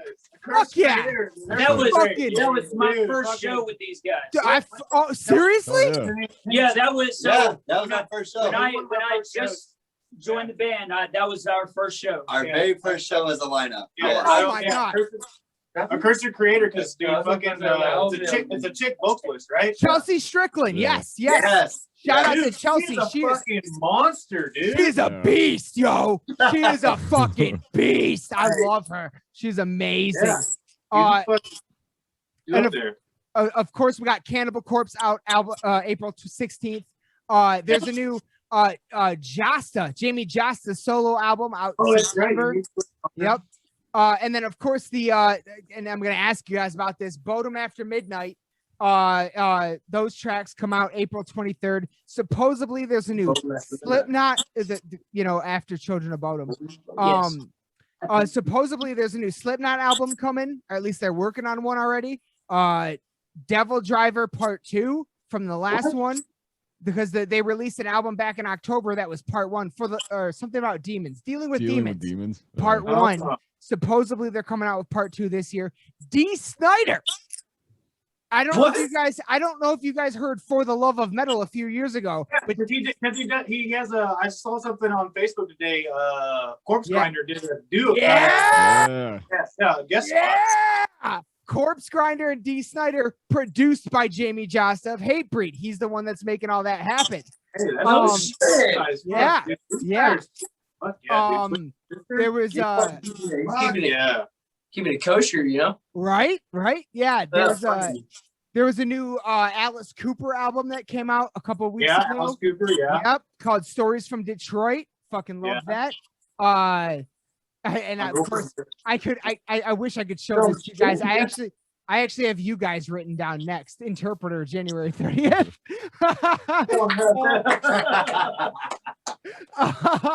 And then we got right. And then we got Convalescence, of course, is working on a new one. They're working. Like I've seen pictures of them. They are working hard. Yes. Shout out to Todd Weber, man. Like Toby. And Toby. Toby. Yeah. Sorry, Toby and fucking all them, like, dude. I've known Charles for like years, man. East Street. Oh fuck, it's been so long. Like East Street House, bro. Yeah, it's like we used to be a fucking viewing all the time, man. Like fucking I'd see Charles and shit, and like we just be fucking like yamming it out, dude. Like fucking having beers and fucking slamming it down, dude. And like he's such a good guy to like be around, man. He always like got positive vibes. Shout out to those guys. Yeah, that's sure, man. Like that, Keith also helped us out in a good way. Like he's always like to help us out. He's the best, man. He's the best. And you're in some brothers of you guys on the same legendary agency, WOR, that band. They're working on. We were supposed to go with them. Yep. Full circle. Full circle right there. They're amazing. Their album they came out with last year, Prisoners. Outstanding. Yeah, we had a fucking whole entire September through. It was October. It was October to all the way through the end of November. Yeah, and we had those days set up, and then shit hit the fan. So. It was like 25 shows or some shit. Yeah, it was a lengthy. Oh one. yeah, it was a 2 month haul. It was I had so much PTO. And it was like. I want to say it was like 30 shows. Yeah, it was It was a good pull. That was one of the ones where we had to turn down because like that was when the pandemic was like when the whole the whole cancel culture shit started becoming a fucking. If you do this, thing. you're fucking canceled. Oh, you played during the pandemic, you're canceled. Like, I dude, mean, let's be honest, Steve. Well, I'm saying, but like there was like bands out there that were like blacklisting other bands. Yeah, Like, and that's bullshit. I was just like, what the fuck is happening right now? And I was just like, when that happened, I was like, we're done. We're not doing shit. Because I don't want to be. I don't want to even be anywhere I get it. near that. I get it. Yeah, and it was ridiculous. And then And I will say the last band I have, at least right now on my list, of course, it ever changing. Carnifex is working on new material. Wait, what? Carnifex is coming out with Studio. Carnifex is in the studio. What? Right now? Rewind. Rewind? Working on a new album right now. Yeah. I'm ready. Because dude, World War X is fucking So good. No, So fucking good. dude. It's like Banger. so fucking good. Like Yeah. that band's like they're like I don't know what it is. Like they're like They're gonna I be. want to say like they're the main. I don't want to say this and like I don't want. They're gonna be the Metallica of Like, like, deathcore. Yes. Yes. Yes. Yes. 100%. There you go. Because like you said, they are coming up to where they're actually They building have a their. thing. They're building their They have live a- performance. Yeah, they have a thing, man. Like their shit They're is like, fucking good. they've got a thing and they are sticking to it. Kicking Like, ass. Look And at it's theatrical. solid. Like As it's far as solid. the 2020 albums, Yes, Wade, uh, please. I didn't have shit. I'm not gonna lie, I did not have shit. until I remind I you. have been just in my own little world of music. I've been trying to stay away from metal due to like not being influenced to write a certain way, but write my own way until this motherfucker gave me the most hype that I had all 2020, and that was the goddamn BK Acacia Strain album. Like, goddamn. Dude. They released Yeah. 5 different covers. 5 different albums. No. They did 5 different singles, and they were like, "Hey, this is This is it. It's like DECAY. Like, You're just like, Who what did the that? fuck's going on? Who did that?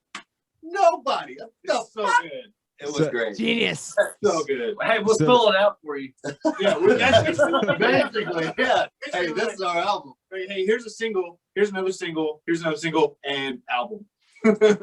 Set aside the fucking It Comes in Waves EP that came out surprisingly Oh, yeah. at the end of the year.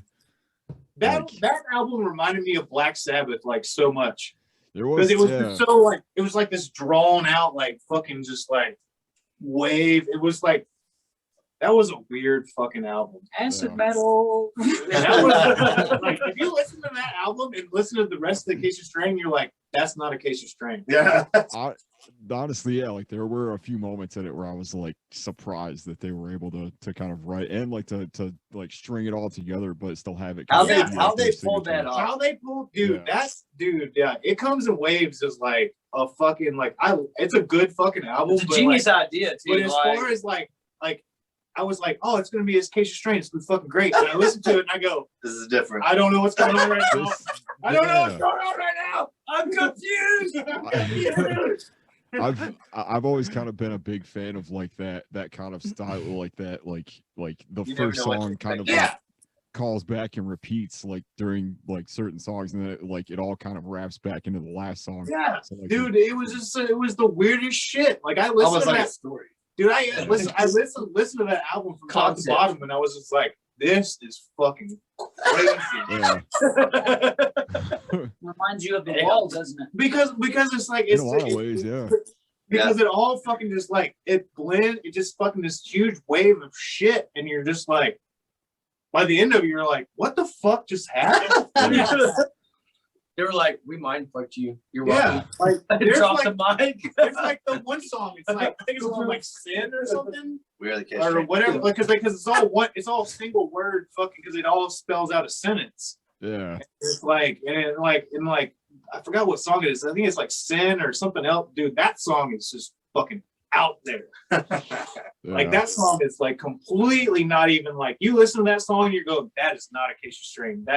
No, there's no fucking way that's Acacia Strain. It's very like doom heavy. Like Yes, it was Like very slow. doom fucking sludge, just like I mean- there were literally no breakdowns. in that song. We In should've- that whole album, there was no. It was all just like sludge, just fucking. There was no two-stepping parts like they normally do. There was just like it was just weird. Wasn't it foreshadowing though when they covered Black Hole Sun? I mean, you ain't wrong. Yeah. Was it? Was it? You Yeah. ain't wrong. I Dude, mean, that cover of Black Hole Sun is fucking. Me and Aaron were- War Pigs was fucking awesome. Oh yeah, their cover of War Pigs. Oh was yeah, great. I forgot For about the fucking that. what was it? Call of Duty. It was like a Call of Duty album. Yeah, it was Yeah. it was Frontier or Homefront. something. But it was, Homefront. It was one of the Call of Duty like fucking thing. it was some type of first person shooting Yeah, game. I can't remember which one it was. Battlefront or some shit. Yeah, I think it was fucking, well, like 7 of 10, dude, they fucking did they made a Halo album. Like, Oh, yeah. Well, I mean, like, it was great. And then they came with the instrumental. And like, I got stuck on those instrumentals, but like at the same time, made a fucking album out of a whole entire video game. Fucking Halo, like, fucking great. Some good shit. Yeah, that's really great. Because What's your anticipated album 2021? Sorry, we're getting on tangents. So 2021, honestly, like I said, I've really been just straying away from trying to listen to anything remotely heavy, only for the simple fact that the way that my mind's working with lyrically, I don't want to be inspired by anything. I want it to be inspired by what it is that I've been through, or maybe a story that I can More write personal. that I can relate to. because what we're working on right now is our next EP, maybe album. We don't want to disclose too much information though. We're gonna make a Yeah. concept EP/album. It depends on how many songs we write. It can either be an EP, it could be, but it's gonna be a concept. So if you see us drop an album, don't be like, oh, well, they expect. So you to we're know. working on a concept. We may do both. It- Either or. We haven't come up with a concept yet, so we're still working on that. Either way, like with the next recording, we want to be better than the last. We will tell a And story. then Well, and also, with this one, tell a story. well, because also too, we want to. What we're trying to do this time is like come up with the concept and write the music based Around the concept. around the concept. And instead of just being like, "Hey, I got this fucking riff. Let's put this riff with this riff, and then with this riff and this riff, and then let's play it X amount of times." It's just like, no, let's fucking come up with a concept We're gonna tell you the story. and But at least- build the music around the concept. But at least with that, But have our own taste. Like it's still going to be interpreter, but it's going to be, you We're gonna won't, write a book on a CD. you Yeah. won't There you go. again, just like with the last EP, you won't be able to look at it just based off of one song. You either listen to the full thing or you won't get the experience. Yeah. 100%. Yeah. It's like how I would explain it is like if it could be anything, concept album wise, is like kind of like Between the Bear and Me's Colors Mm. and fucking the Poison the Well, You Come for You. It's because Oh, you go back to old school point. Well, because it's like because both those albums just fucking flow together. So like, what's what we're The gonna try to do? wall, man. We're just gonna fucking build this concept album where the music is just fucking up, down, up, down, up, down, like The- type like shit. Like Dark Side of the Moon, man. and yeah, and it's gonna be like because we want to challenge. Like the whole point of being in a fucking band Challenge is to yourself. challenge yourself. Be It's better the- than what you are. it's the fucking like, hey, we came out with this EP. Let's make that 10 times better than like that's the whole point of being in a band's progress. Because I mean, you listen to like perfect example is fucking Whitechapel. Go listen to fucking the first fucking album. Listen to the demo and then go listen to the ballad. Yep. listen to the demo version of Fairy. You would be like, that's not the same fucking, like that's just how bands work. They progress as far as like Mature in the sound. they mature in their sound. Like they find like bands like fucking what you were talking about earlier is like Carnifex. It's like they found their sound. Yeah. I love that. I love finding a band that I fall in love with at the beginning, and then I don't jump off when I'm not fickle. Like I don't jump off when they change their sound. I'm like, I'm with you guys through the evolution, like Lamb of God or your Devil Driver or your Children of Bodom and things like that. Like Whitechapel is the perfect example of people Yeah, it is. jumping off the train too early. Suicide Silence is worse. That's than a that. good. Well, no, Oh, because God, like, dude, that one Well, album. yeah, because and it also, They're redeeming themselves. A little bit. I think another band would be Chelsea Grin. Oh, God, God.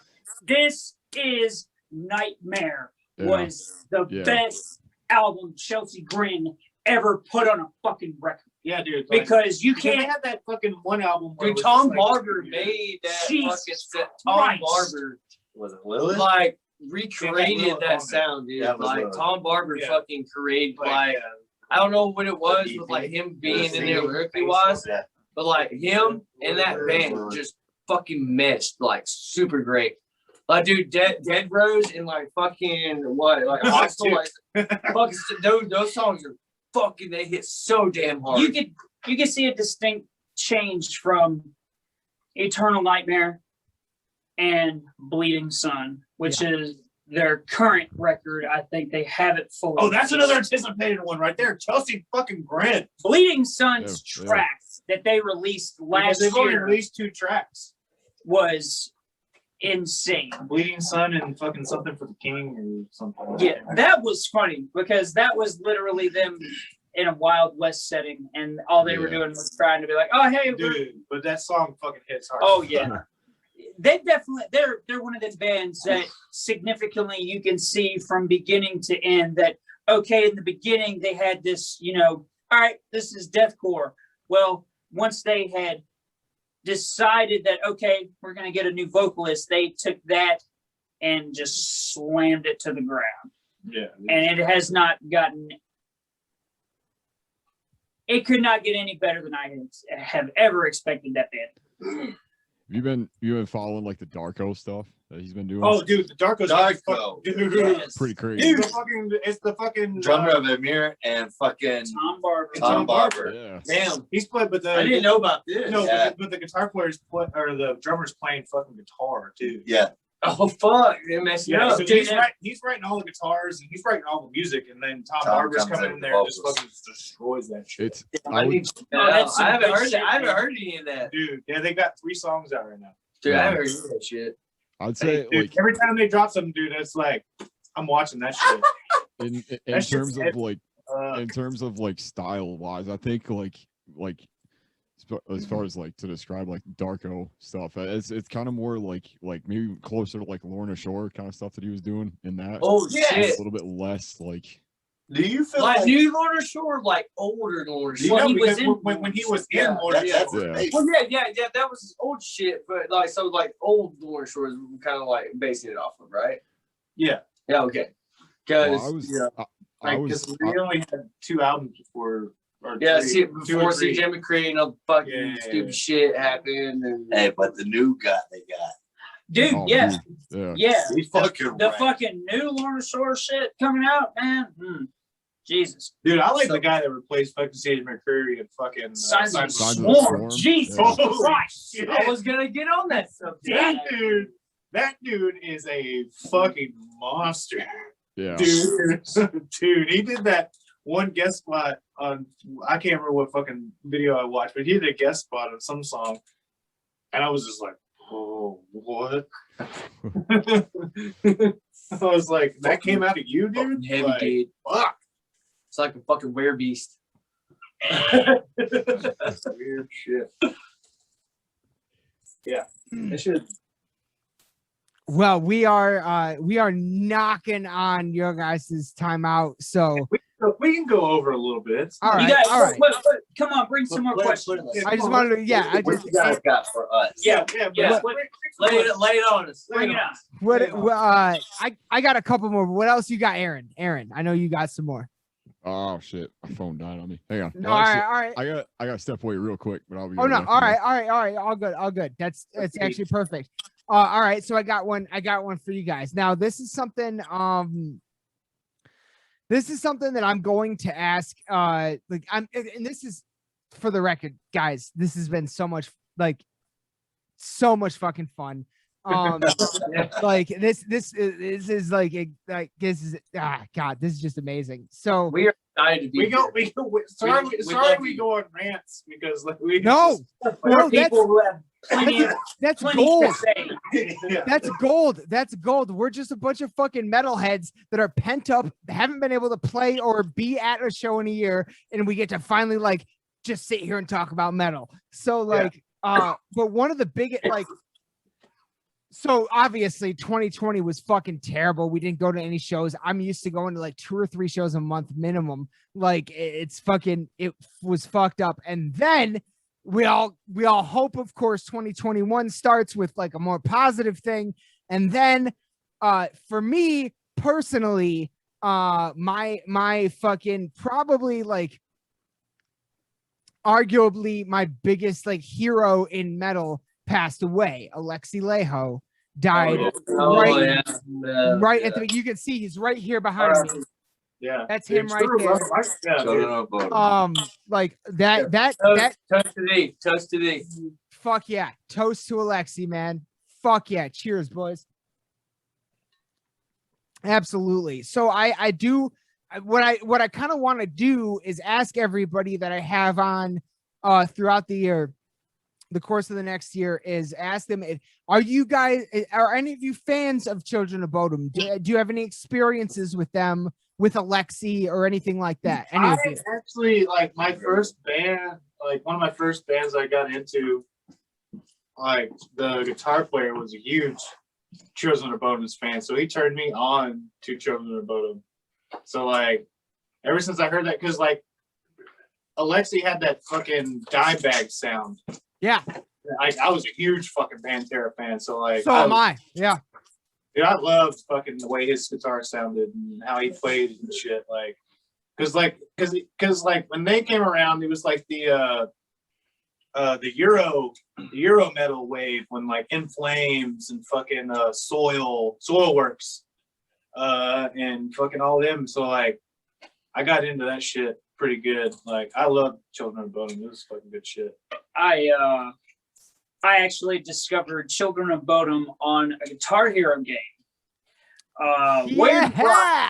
Warriors of Rock had "If You Want Peace, Prepare for War." Oh. And I decided that okay, I played the song and I'm like, that was just too good. So the album, which is actually my favorite album, is "Are You Dead Yet?"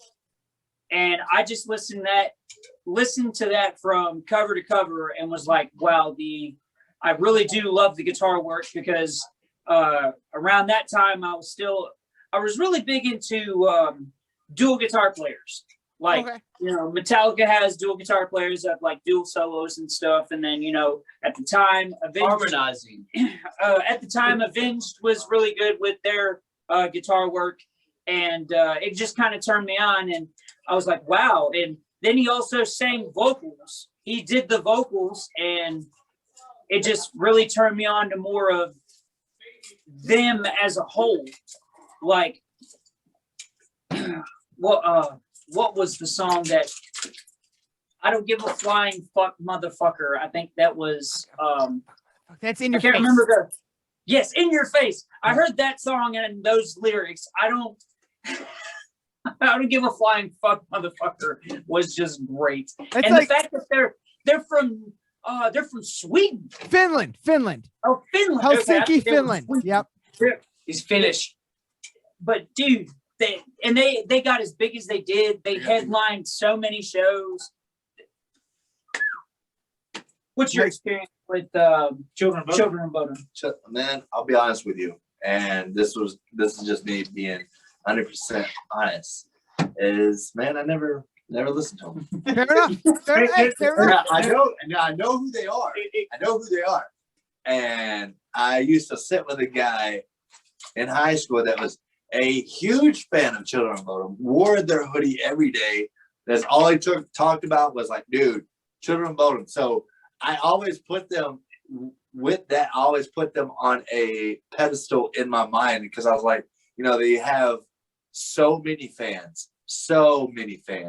And when Children of Bodom is brought up, anybody that wasn't in that conversation is immediately in that conversation.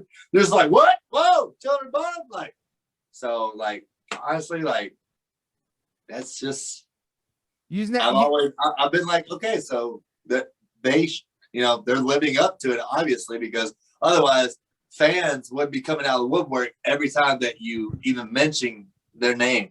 Yeah. Yeah, well, I mean, if you're interested at all in getting into them, I highly recommend. I mean, I guess a main reason I'm recommending this is because of the pandemic, and because of the pandemic, I've been so into live shows and live videos and things like that on YouTube. Their whole their big live performance was the Live at Stockholm performance, and all of that is on YouTube. I cannot recommend it enough. Like, it is I'll check it out for sure.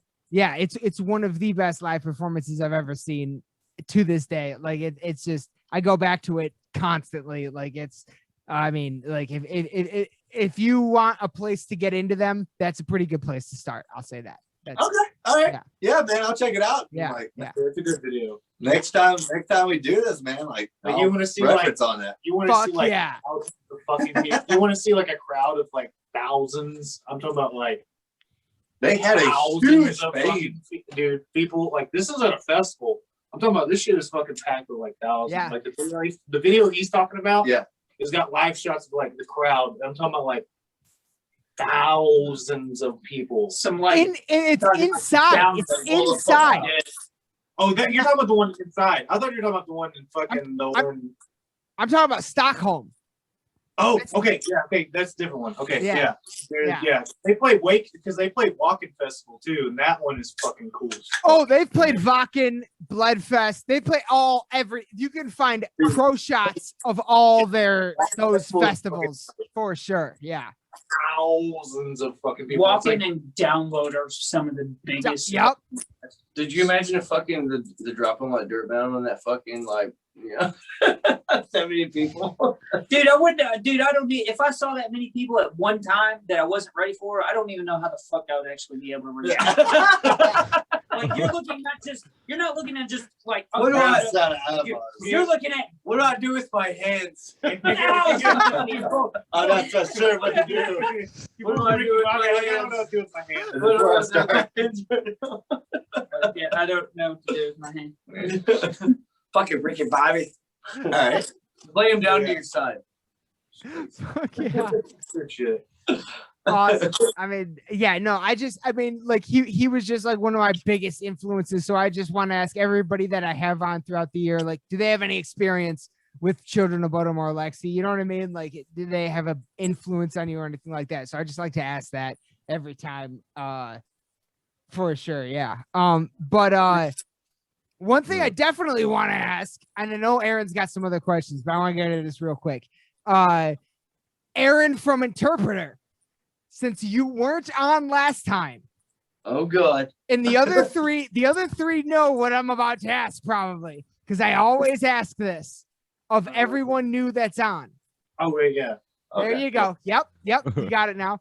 Have you ever had an experience in your life that you would describe as paranormal? Oh, that's right. I forgot about this. We talked about. I've actually had like several, bro. Like, give them to me, baby. Come on. Even at the Walmart I fucking work at, like, I've had some shit like that. Apparently, like, our Walmart was like built on top of like Indian burial grounds or some shit. Shut the fuck up. Or like, fuck up. Like, it's not. I don't know if it's Indian burial grounds or like it was like a battlefield place, but like, I remember like a few times, like I'll be just over there, fucking. I'll be over there like stationary is what they call it, but it's like over there next to electronics and stuff, and that's where like candles and stuff are. Like it's right next to there. Like we call it Department 17, which is small furniture. I'll be over like doing some stuff, and I just see a fucking candle just fall off the shelf and just breaking the floor. And like, there ain't nobody over there, ain't nobody touched it. I have to call like my maintenance dude to come over there and get it. And I'm like, fuck. And then literally like a week later, same shit keeps happening. So it was just like, what is that? Like, what exactly is happening? And then I've heard a couple of my employees like say something of like, when it's like been foggy out or something, like they see like a lady in white, like or something of that like nature. We've had this conversation before. Yes. And like it's like she's wearing like this old like 1800s like Civil War like dress or something or some crazy shit. Yes. And they said that like they're like literally like they've seen her around. Like Miss Lena is what we call her, but Yeah, you're giving Burton a chub right now. but like yeah, no, I've had that. I've actually when I was younger, I actually had experience with this because we used to. Are you a peanut buffer? When I was like in high school, dude, like we used to. When I was in high school, dude, we used to like go out and try to like find these like haunted houses and stuff, and like, and we used to like kind of do that when we were like, I was like 17, 18, like you know, junior, senior. And we go out and find like these places that were like abandoned and stuff, and we see some like really weird shit, dude. Just like out of nowhere, like this place is totally abandoned, and like you just feel like this weird presence like there, and like it's just like weird, and stuff moves, and then stuff like fucking like for no reason like creaks and stuff, and you're just kind of like, this is it's a little much. I'm getting the hell out of here, like. Oh, no. Like, oh well, there's definitely some anomalies happening. So but I'm definitely for the paranormal experience, man. Like it's a thing. Fuck There yeah, are dude. spirits. We know they're there. They're there. They're Yeah, no, definitely you're doing the fucking X-Files theme right there, right there, right there, Hell yeah, I was dude. hoping you were gonna catch on to that. right there, right there. And that poster is always up in the crypt, always up in the crypt. No, that's fucking amazing. Like that's it's it's like the poster says, I want to believe. It's something I'm fascinated by since I was a kid. I actually like pay money to get locked in overnight to some of these locations that you see on whatever ghost fucking show is on Travel Channel or whatever. What is that? What are some of the places you've been? I've been to there's I don't know if you've ever heard of a show called Destination Fear, but they had an episode at the Randolph Asylum in Illinois, the Randolph County Infirmary. Sorry, Randolph County. I've been there. I did an overnight lock in there. I've been at the Dundee Mill in Michigan. I've been locked in overnight. I've been locked in overnight on the USS Edson, which is an old Vietnam warship stationed in Bay City, Michigan. No shit. Yeah, I've been there overnight. I've also been at something called the Stimson Hospital overnight, which was a place where like the lobotomy was first invented. Like Shutter Island shit, man. Yeah. I've been to a handful of places, and I'm still, but at the end of the day, I'm still searching. You know what I mean? I want to believe. I'm looking for the proof. So what about the Bill Witch thing we got in Tennessee? We talked about that yes. on Is that old news? Old news, bro. We had an extensive conversation about that. I had a question for you. Yeah. So I know a lot of people are Netflix fans. Have you watched the 2 Sentence? Two Sentence horror story? Yes, I've seen it. They just came out with a new season. Check it out. I will. That just popped up for me. I've not seen it yet, but I want to. Dude, I will. Good. It's It's fucking crazy. I've seen most of them, and dude, they get you. They put you in some mind perspectives. I'll tell you that much. Like you shit. Like it's a mind-boggling experience. The wait. the one of those that got me was the webcam one where they're like, she's like doing something on like some like tutorial thing or whatever, and like she finds out that like somebody's breaking into her house. Oh And yeah. I'm like, you know that one? Yeah. Yeah, that was wild. It's crazy. She's like doing a YouTube video and some shit. Yeah. There's actually like because I'm into this shit. I watch a lot of like I don't know if you guys have ever heard of them, but there's a lot of YouTube channels where it's like top 5 scariest videos. You know what I mean? Like I've watched plenty of those. okay, so yeah. Aliens. Like yeah. Some of our aliens, some of our cryptids, ghosts, whatever. Nuke's top 5 chills, like those channels.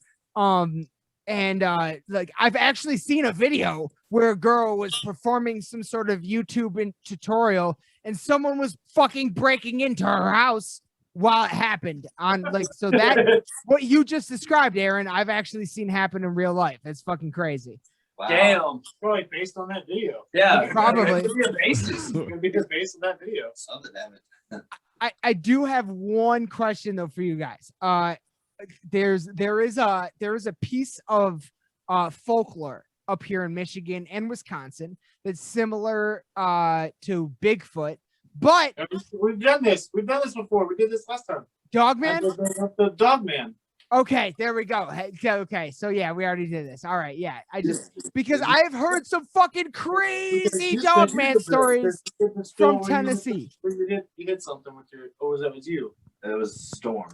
Oh, it was Storm. Yeah, that's right. Because Storm said he hit. He said he hit something that was like on 2 legs. Oh, that's right. Oh my God, that's right. Well, fucking Aaron, have you ever heard of a Dogman? Do you know what that is? It's basically like a It's werewolf. a dog, man. It's a It's like a chupa. Is this like a chupacabra? I know it's. Well, hey, sometimes you got to specify which area. Because, you know, we got 2 of us here. It's basically like Sasquatch, but like more of like A dog. a werewolf that's not a werewolf. I don't think I've heard of this fucking story. Like, I don't Yeah, think I've heard. it's like a werewolf that never turns into a human. It's just Yeah, it's like he's bad. it's constantly a dog. yeah, It's like, it- It but it stands can- on 2 legs. yeah, it's exactly. really shit, man. It's weird. I mean, it's apparently it's a thing. It's a thing. Oh, It's it's a thing. Oh, it's a thing.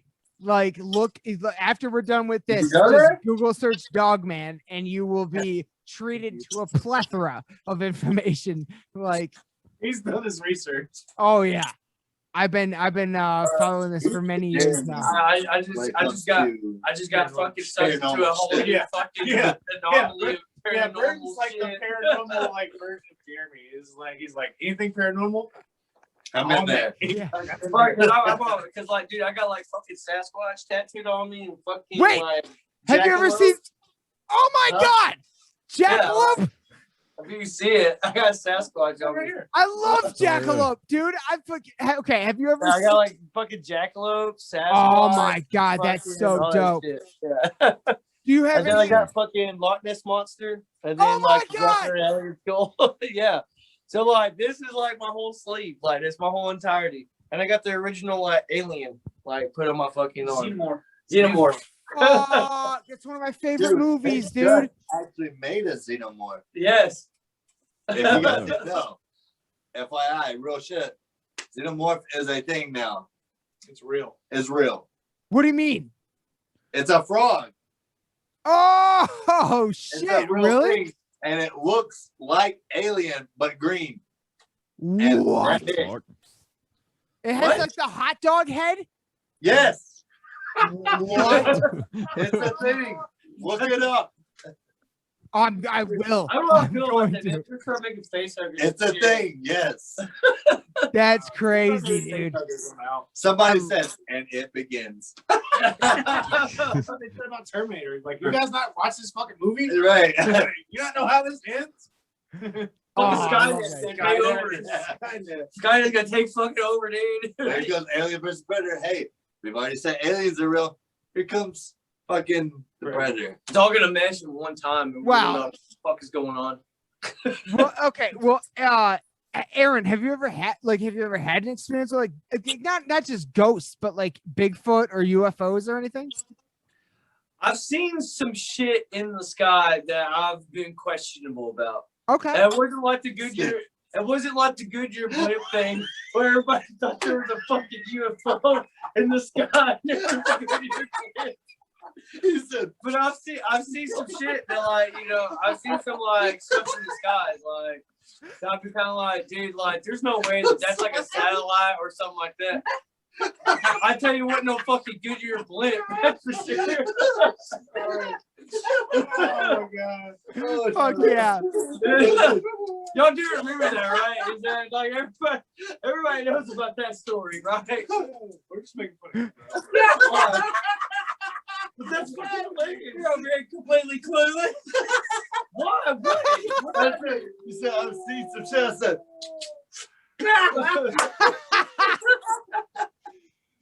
But you don't know the whole thing about where everybody thought the Goodyear blimp was like a UFO spaceship. I do remember that. Yeah, no, that that's was the what I'm thing. talking about. Sorry, we were fucking laughing at you. People were fucking like pulling over the side of the road. They're like, "What the fuck is that? The spaceship?" It had to be this fucking Goodyear blimp. Like, And we go off Yeah. on tangents. There we go. so sorry. Our bad. It's These the assholes. channel's built off of tangents, so Yeah. Yeah. I mean, cause like when you posted the thing with Keith, I wanted to watch that video, and then I saw it was fucking 3 hours long. I go, I don't know if I can get 3 hours into this. Jesus Christ. I am going to chop that into clips. I cannot believe that he gave us that much time. Like I was, Dude, like, like, if you, Dude, like he's like us, man. He's bottled up, man. Like he's ready. we're all fucking balled up. He's bro. 2020. He's fucking ready. 2020 was a year. Everybody has a lot to fucking say these I days. cannot wait for their new fucking album, dude. Like, Oh. And I watched your video with the hot sauce. Dude, his hot sauce. dude, it's Oh, so good. It's I so actually good. get that. Hey, oh no. I got a fucking story to tell. Cause like when I went up there, I went up there to live in Ohio for like 3 months. Cause he's like, hey, we need a bass player. And I was like, all right, man, fuck it. I'll learn your shit. I learned all their fucking shit from their first album. They released their EP or whatever. And I went up there for like 3 months. He turned me on to like the hot shit. Like he had this thing called, I don't know, oh, dude. It literally ate through the chip. God damn. What? Like he put a drop of this shit. It was called like Devil's Blood or some fucking shit, dude. He literally put a drop on my chip. By the time I put the chip in my mouth, dude, it was already eating the chip. Lord. He said this thing was like, That sounds like a bad butthole. he said it was like over 1 million Scoville. Holy shit. Dude, I put this shit in my mouth and I was like, Transcended. Everything about life. dude, I literally was like hovering the toilet for like maybe 20 minutes. How'd your This shit butthole was, feel? How'd your dude, butthole this shit feel, was huh? How'd your butthole feel? no, this shit was so, dude, this shit was so hot it made me throw up. God. Damn. That's how hot the shit was. Well, I the gotta have it. It made me throw up. I gotta fucking have it. the Doom sauce isn't that hot. I haven't tried the convalescent sauce yet because it's sold out right now. But the Doom sauce is very nice. I like it a lot. It was called like Devil's Blood or something, dude. This shit was. I like spicy shit, so I This have to shit get my was hands. fucking I gotta get my hands on it. black. We're The we're sauce was black. Like there was like it was Yes. dark. holy Fuck. shit. Well, Yeah, Red bringing death coming out your butthole, dude. Dude, Like, it did not Jesus feel good Christ. after that. Well, that's great. that's the other one I tried on that video was Steve-O's hot sauce for your butthole, which How is did that go? How available. did that go? Tell me It's, about that. it's outstanding. It's very Yeah. fresh. It's got a good Yeah, kick yeah, to it, right. but it's not overpowering. It's really good hot sauce. It's thick. I actually listened to his Wild Ride podcast. So do I. Advertise it, dude. I've listened to pretty much. I think I've only got like 2-3 episodes. Maybe I Yep. haven't listened to. But dude, I listen to shit of that podcast while I'm on work. Steve-O's the fucking man, dude. Like I Dude, love yeah. Steve-O. Dude, he like it's weird because he's been doing his podcast in the middle of it. Like he'll just fucking promote something like 2 or 3 times. Well, that's Yeah. what they do. And they're Yeah, like, slip it in see, there. we gotta know because that's what fucking Those are called Well, mid roll reads. they got because like those two Oh, have yeah. two bears, one cave. Yeah, Dude, Tom Segura and Dude. Bill Kreischer. I fucking love that podcast, dude. Two bears, one cave, dude. That shit is fucking great. Also listen to This Yep. Is Important. This is important. You've heard of that one? No, who's that one? Dude, it's the cast of Workaholics. They have a podcast called This Is Important. Oh shit! Dude, it's fucking hilarious. I would It's love that. so I love funny, those man. guys. Dude, Fuck yeah. that's some of the funniest shit. But I've been the Steve-O's podcast though that he's been doing, man, like it's really informal. You know what I mean? Oh Like, yeah. I've learned a lot of shit about different people that like I've never fucking learned about.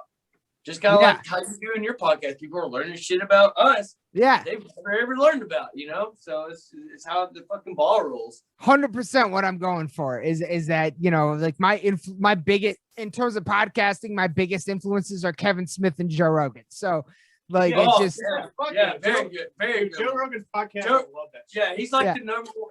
I feel like he's kind of like the inspire, like from all these things, like Yeah. these fucking happen, kind of. Yeah, as far as like comedians like getting into the shit. Yeah. Plus the main show, dude. Back in the day, I remember when I was a kid watching that shit. I The remember main watching show. the main Jesus. show. yeah, He's on absolutely. trampoline, baby. So I do have a question for you guys, Oh shit. but I do want to wait until you guys have asked us what you want to know. Well, I think I've gone through everything. Aaron, do you got anything else? I know Aaron's got questions. Well, as far as like, I don't know I'm if fuzzy. like you guys touched on it before or anything, but like I was kind of, because I understand that like you guys are newly a 4-piece, correct? Yes, sir. Yes, Yes, sir. And that's weird because like most of our shit was written as a 5-piece. So like I've Yeah, had Yeah, Dirtmound was all 5-piece, correct? yes. Yes. Yeah. So So I like guess, it's definitely been a strain on me. I guess because like I'm always kind of curious as far as like member changes and as far as like when that happens, like is it like do you try to like like write as if to have it be more centered as far as like one guitarist, or do you try to write for multiple guitars at a time, or is it like has it kind of become like It really just depends on the song at hand, Yeah. really. But now that we're a 4-piece, like, because normally when I write some of my stuff, I do like have like the harmonies and stuff in it. And I know some 4-piece bands like Last 10 Seconds of Life, they'll do some harmony shit, but like as far as them playing it live, they'll like exclude that part because it's just kind of like a known thing. Like, hey, this part has this harmony, but it's not here. Or they'll just track it, or they'll make it a track or some shit. That's what we're doing right now. Is we're like testing out like certain parts, because we have a part in one of our songs where it's like it needs the harmony, or it just doesn't make fucking sense. So like we've tried to incorporate that as a track from our EP, since it was a 5-piece EP, and it's kind of like put it in that stuff. But as far as like continuing writing our new shit, it would kind of be the same premise, but more focused on just as a 4-piece, little less on the harmonies type shit, and it'd be more guitar driven as far as like There will be more dry. You're more still gonna get the Walrus sound that you would get with a 5-piece As a 4-piece. Yeah. Nothing's gonna change. If we add what we add, cool. Just know that it's not 2 guitar players, it's one. That's what the click's there for. Exactly. Yeah. So with just music genius, think about it like this. Some of the best bands were actually 3-pieces. Rush was a 3-piece, and nobody ever asked them, hey, why don't you add more members? Because they didn't have to. Yeah. If it works, it works. It works. If it's not broke, don't fix it. Exactly. Right. And Yes! And this is a new thing for us, because like we were like, hey, because we had the talk, we were like, do we want to add another member? Because we got people on deck that want to be a part of it, and that's cool. But like, I feel like as far as like to find our premise as a group. like so we want to find our thing, our niche, our fucking groove or something like that, because like, and I feel like it'd be easier to write as a 4-piece without I don't want to make it sound like a bad thing, but like having that extra brain in there kind of like It throws confusion in there. it'll throw confusion off. But if all of us are on the same page, it'd make the writing process a little easier Yeah. as far as like riffs and stuff. Right.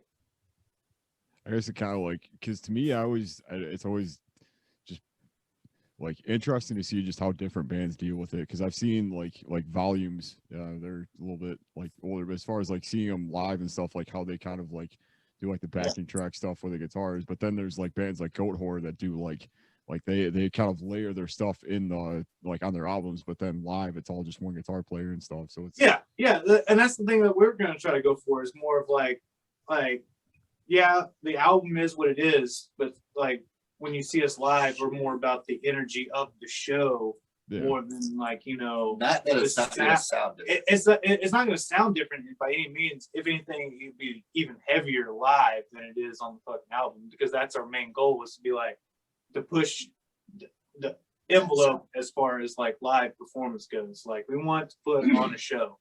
Like we're not just gonna be that boring ass band that's just like we get up there, play our and songs, just stand there and just stand there and just play the notes. No, we're gonna make you wish that you were not in the front row. Look, on most breakdowns, I almost put my head through the fucking stand.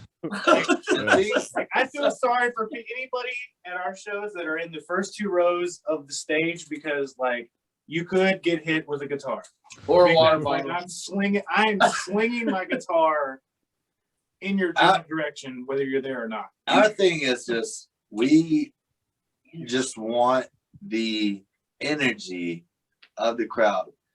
We're gonna throw to you, throw it back. Yeah, we want because we're ready to catch it. Yeah, we want to throw it back. Yeah. And we can play volleyball all day. Like that's what we want. Think about an old hardcore show. You ever been to an old hardcore show to where like the band is they are just driving you, but then the whole crowd is also driving the band, doing stage dives, being so comfortable with each other that you don't have to worry about getting somebody on stage and them hurting you. All they're going to do is they're just going to get on stage long enough to jump off of it, or just to be around you, or hell, they can even enjoy the time that they have with us while we're playing the music. Basically, all we're trying to do is help everybody have a good time. Yeah. That's it. Yeah. Well, I will say this: I can destroy my brand new SGC. Oh yeah. Fuck it! It's brand new. Let's break everything. So what else you got? Yeah. What else you got? No, that's fucking amazing. Like that's yeah. I mean, I all I can say is I fucking promise you guys, when you finally make it up here to Michigan, Aaron and I will. Oh, dude. We will give you everything you give us. A point for you guys to be in, like, Even a shout out to you. We will bring the thunder and the party. Whatever will be there, I'm gonna make sure they get in. Is what I'm saying. Dude, Oh yeah, you're good. If you need to, let us know. You get in, you know what I'm saying? I want to pay for the ticket. I want to support you guys. Don't get me wrong. Like I want, like I 100%. But like that's my whole fucking goal, is just to support everybody. But like once we're in there and once we're in person, it's going down, my friend. Bro, hugs and loves, man. Yeah. Oh my God. Brothers don't shake hands. Brothers got a hug. Like, Brothers got a hug. Chris fucking Farley, bro. Hell yes. I mean, that's fucking, oh my God. I cannot fucking wait to actually like meet you guys in person. I'm so fucking excited. And I mean, all right, we've definitely, Aaron, do you have any other questions? No, keep going. Sure, it's fine. Keep going. It's fine. Yeah, All right, all right. If you have more questions, we are having a good old time. We're here. Fuck yeah. We're having a good old time, man. Honestly, over the last little bit, like we've kind of touched on a bit of everything. So like, we honestly have. But I will say,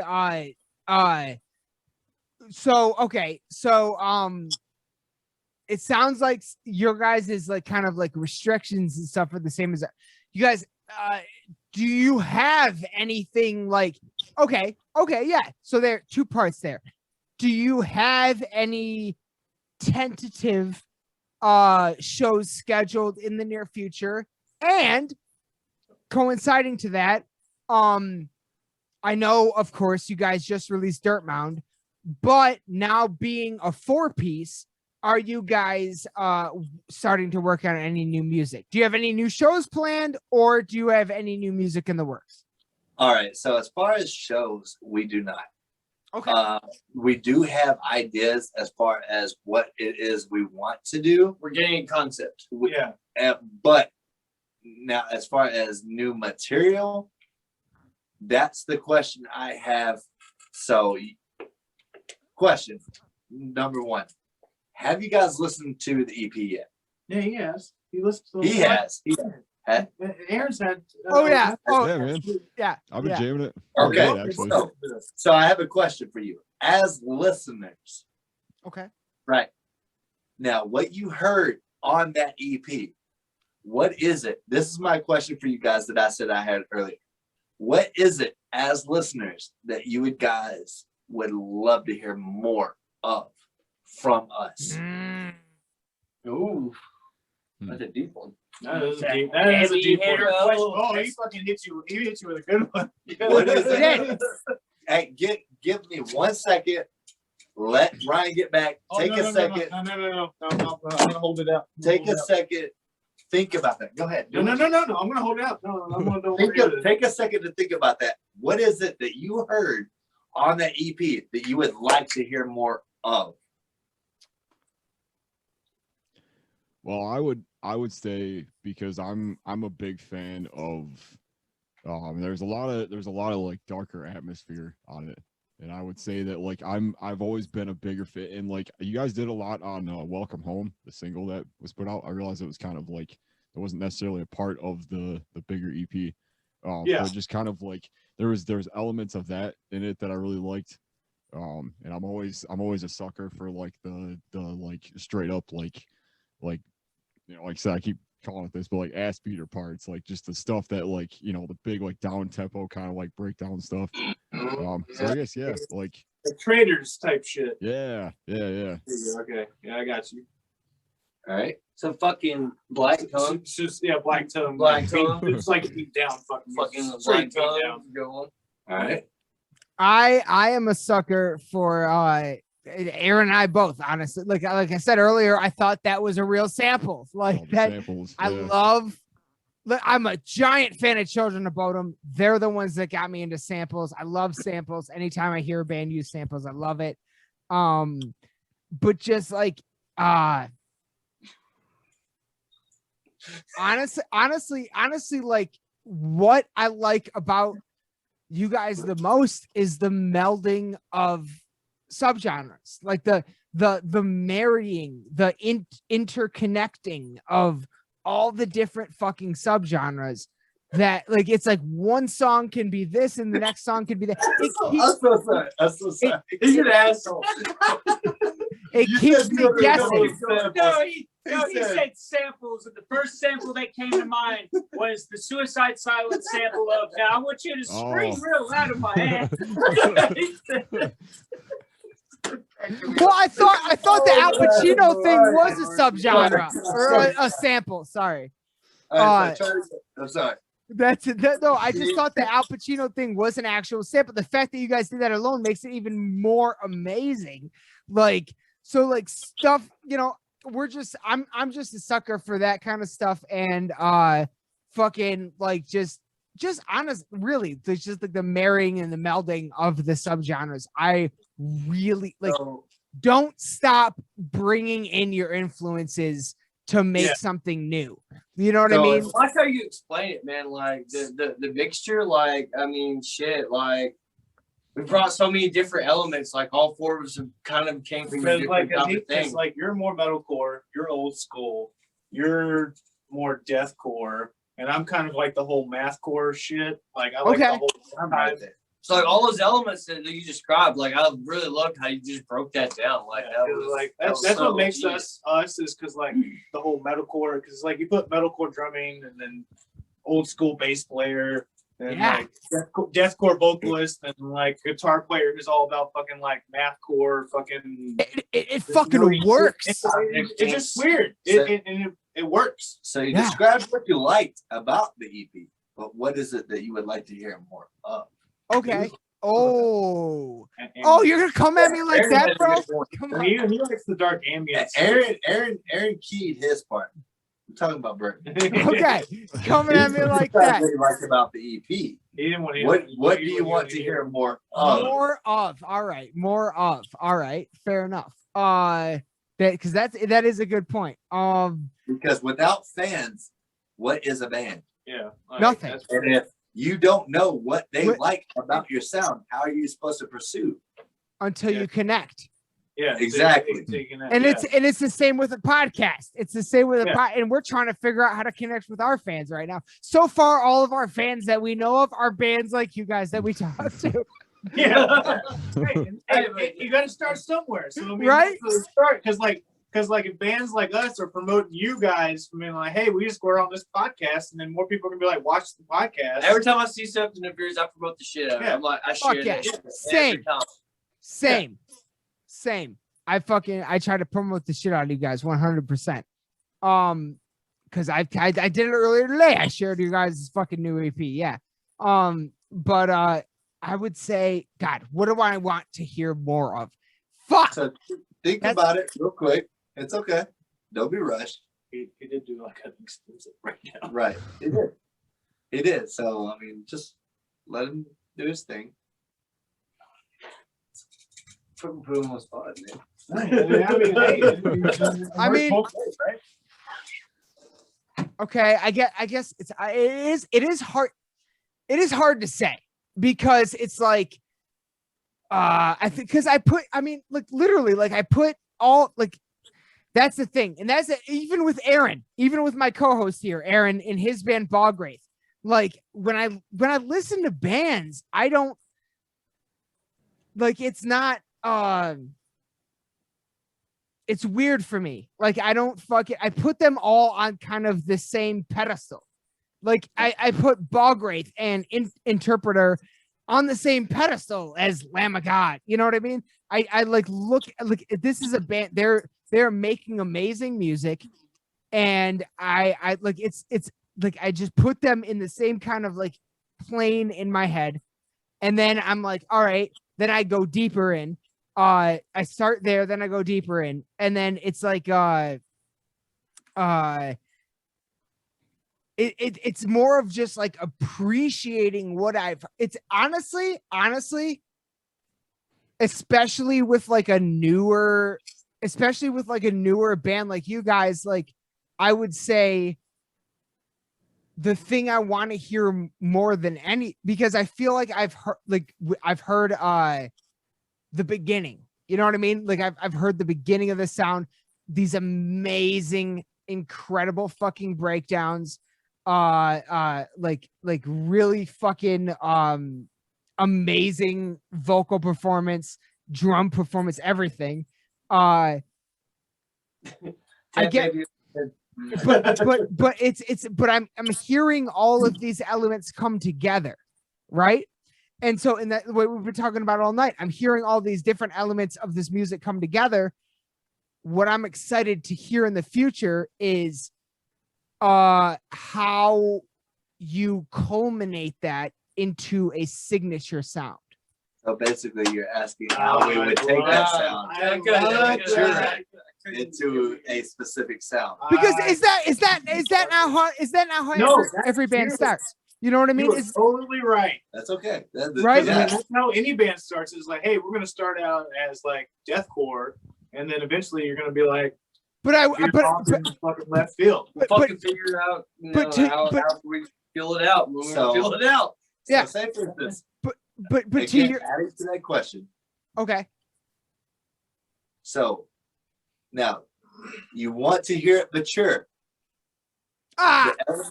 The elements out of what you heard. What was your favorite aspect of the elements that you heard? Good question. What was your favorite song? I would even say I want not even necessarily to hear it mature. I want to hear the actual process of it maturing. You know what I'm saying? I want to go through the process with you guys. You know what I'm saying? I want to hear the evolution. I got you. But having said that, yeah, that's what I'm talking. Honestly, thank you. Yeah, that's like what we need. That's what we're aiming for. That's a fucking great answer. I love that. Like that's what I love is the hearing the evolution of bands. Like when I find a band I like, I fucking stick with them no matter what. like that's I want to hear your process and your evolution through the career. You know what I'm saying? Like That's great. Dude, that's great It's answer. a great big story to That's tell right awesome. there. So basically, this EP was just like, hey, we're interpreting. This breaks Right. the ground. So this was just groundbreaking, and now we can show you a sound we can bring. Now let's show you what we can do. Is that what Yes. you're looking for? yes, Yeah. yes, exactly. Like Yeah. we've laid the groundwork. Now That's it. let's build a castle. All You know right, what I'm so saying? I got a thing for both of you, each of you. Since you've listened to the EP, I don't know how many times you've listened to it. A lot. Okay, what is your favorite song from both of you? Aaron, Well, I'm always gonna go with Fuck. Dr. Discontent just because like Yes. ending Oh, like man. how it like, and that's not to say that like because I really liked Warmonger as well. yeah. I thought that was the what was that the one that you guys did the lyric video for? Yes. Or was Yeah, that Warmonger's the lyric video. Yeah. Yes. yeah. So yeah, No, that don't be one- blind because in his favorite song, I want to hear yours as well. Yeah. Well, your Burton's favorite song. No. But Aaron, go on. Oh, I don't know. Like I think that like those two really kind of sum up the like just the overall EP Oh, of it. shit. I think Hold on one Like, second. My light just turned out. I'll be right back. 1 second. Sorry, everybody. Lights out. It's back oh, on. Back there on. we go.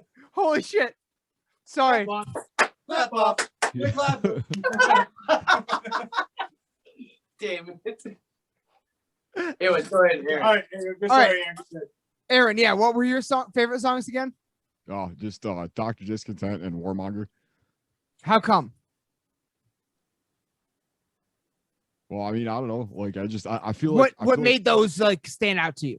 just ultimately I feel like those were the two that really kind of like took every like all of my favorite elements of each of the songs and kind of put it into one. And really like if I were to show anybody like this EP or like try to introduce you guys to a specific like person that was like trying to get into something new, like those are probably two songs I'd pick. Hell yeah. I would agree with you because those two songs are fucking in our books. Those two songs for us are the heavy hitters. Well, I know Warmonger for you, definitely. Yeah, But- Warmonger for me for definitely because like I put my heart and soul into that fucking song. Dude, As far as like writing like the solo and like all the other shit. I hung like, my balls on the rearview mirror for that song. Yeah, dude. Well, dude, I will be honest, I like- put a lot of that. I saw a lot of heart and soul in like when we did Fish Fest in that live video. You were fucking like, Yeah, I was like you were fucking like Yeah. rolling on that. And I was like, God damn, Ryan's going hard. that's what I go to my. All right, Bert. I mean, honestly, like, there's no question. Fucking Warmonger is just absolutely outstanding to me. But Aaron said that, so the other one I'll say, like, I mean, it's kind of like if you look at it, it's kind of a combination because Ballad of the End with that okay, not a sample with that sort of sample really leads into the Summoned, and that whenever a band has an opening track that leads into the next track like that, I'm a sucker for that. Like I You combine both tracks, basically. yes, So it could yes, be- yeah, it's so it's like- ultimately one track. Yeah, because that's how we did. That's how we wanted that to be. Is like it was like it went Into because like that's how like for the longest time when we were playing these songs live, that's how we wrote our set. It was the Ballad of the End, and then we were like it just the summon fits just flows right into that because that first open note of the summon is the fucking hit at the end of the Ballad of the End. So we're just like it just worked. It just worked. So we were just like, all right, let's do it like that. And then like we were like, what song can follow the summon? And we're like, Warmonger. Yeah. So like Absolutely, like that lead in shit is shit I love. Your guys' fucking breakdowns and just the ultimate, like don't like keep on fucking marrying the subgenres, like, because that's one of the biggest aspects about you guys and everybody on the Legend recording. Like, I really think you guys, you may not know it, but I really feel like a lot of these bands are on the forefront of the next fucking thing, because like it's always been separate before, and now everybody's coming together, and it's I feel like we're on the precipice of a new fucking era of heavy metal with you guys and a lot of other bands and stuff. Yeah. That's what we're trying to accomplish. Yeah, that's what. Yeah. So as far as your answer, that would be Warmonger and Ballad of the End. Yeah. Warmonger. And the summoned. Yeah. So basically those three songs. Together. Yeah. And like, dude, that's what's great about that is because when we play that shit live, we treat those songs as like, those three songs are like, when we play it live, it's one section of our set. Like, it is literally just like bam, bam, bam, bam, bam. Like, you get those three songs right after one another, and it's fucking great. Dude, like, we figured that those three songs kind of set the tone for the whole show, because then right after the summon is fucking display. No, it's Warmonger. And then display. So they get those three songs, and then right after Warmonger is display, and then Okay. So how long has it been since you guys have played a live show? Oh my god! Since Austin, Texas. Since Texas. South by Southwest. Yeah, South by Southwest. What, March of last year? Yeah, March. Literally, it would have been a year. So, Yeah. March 2020. Okay. And so the thing is, like, because like in our local scene right now, there's a lot of bands that we're friends with that are playing shows, and like they've asked us to play them, and we're just kind of like, we're not at that point where we feel like It's comfortable enough. we're comfortable enough, because like, and that shit, like we all want to play shows, like that's no hands down, there's no question to ask. Everybody wants to play shows, but it's like you got to think about like you got to think about your safety and your fans' safety, and like all this shit comes into play, and it's just like we feel as a collective group that is not okay right now for us to play shows. It is not organized. It is not organized enough. The closest to organization that I saw, as far as any big gathering, was the Super Bowl. Yeah. That's as close. That's as close as comfortability that I have seen and organization. Yeah. So you try to take a controlled environment of fans and put them in a small setting, knowing that 90% of those fans are gonna want to mosh. They're gonna want to they're gonna want to move. They're gonna want to actually release energy, and you can't as an artist can't allow that, and then also people from the CDC can't allow that because they know that. Yeah, it's right. Because the whole. I mean, even granted that most of these local shows are not 500 people packed, like they're more like 30 to 40 to 50 people in a room, but still, I love the bands that are doing this thing. I give them, but it's just like it's not the right time. Like you gotta wait. I know that you're like it's coming. I know you want to play shows. Coming. I know you want to play shows. I know that's a thing, and I know it's just like, but just don't be selfish. Don't ruin it. Don't ruin it for the rest of us. Kind of aspect. Well, luckily, 100% luckily that the world and people, the powers that be above all of us people, are actually trying to work faster to making that a reality. Yeah. We just have to. I mean, the vaccine is the thing. Yeah, it's a thing. And the fact that it's a thing. Well, we're actually doing vaccines at like my Walmart. We started March 4th. Yeah. I mean, everybody eventually will have an opportunity to get vaccinated. And see, and I work in the live industry whole thing with like concerts and live stuff, events. like live event industry. So like, and my boss, who's been a total advocate for getting like the live events back up and running and supported and make sure venues don't go out of business and type of. He has been down at Capitol Hill, relentless, like just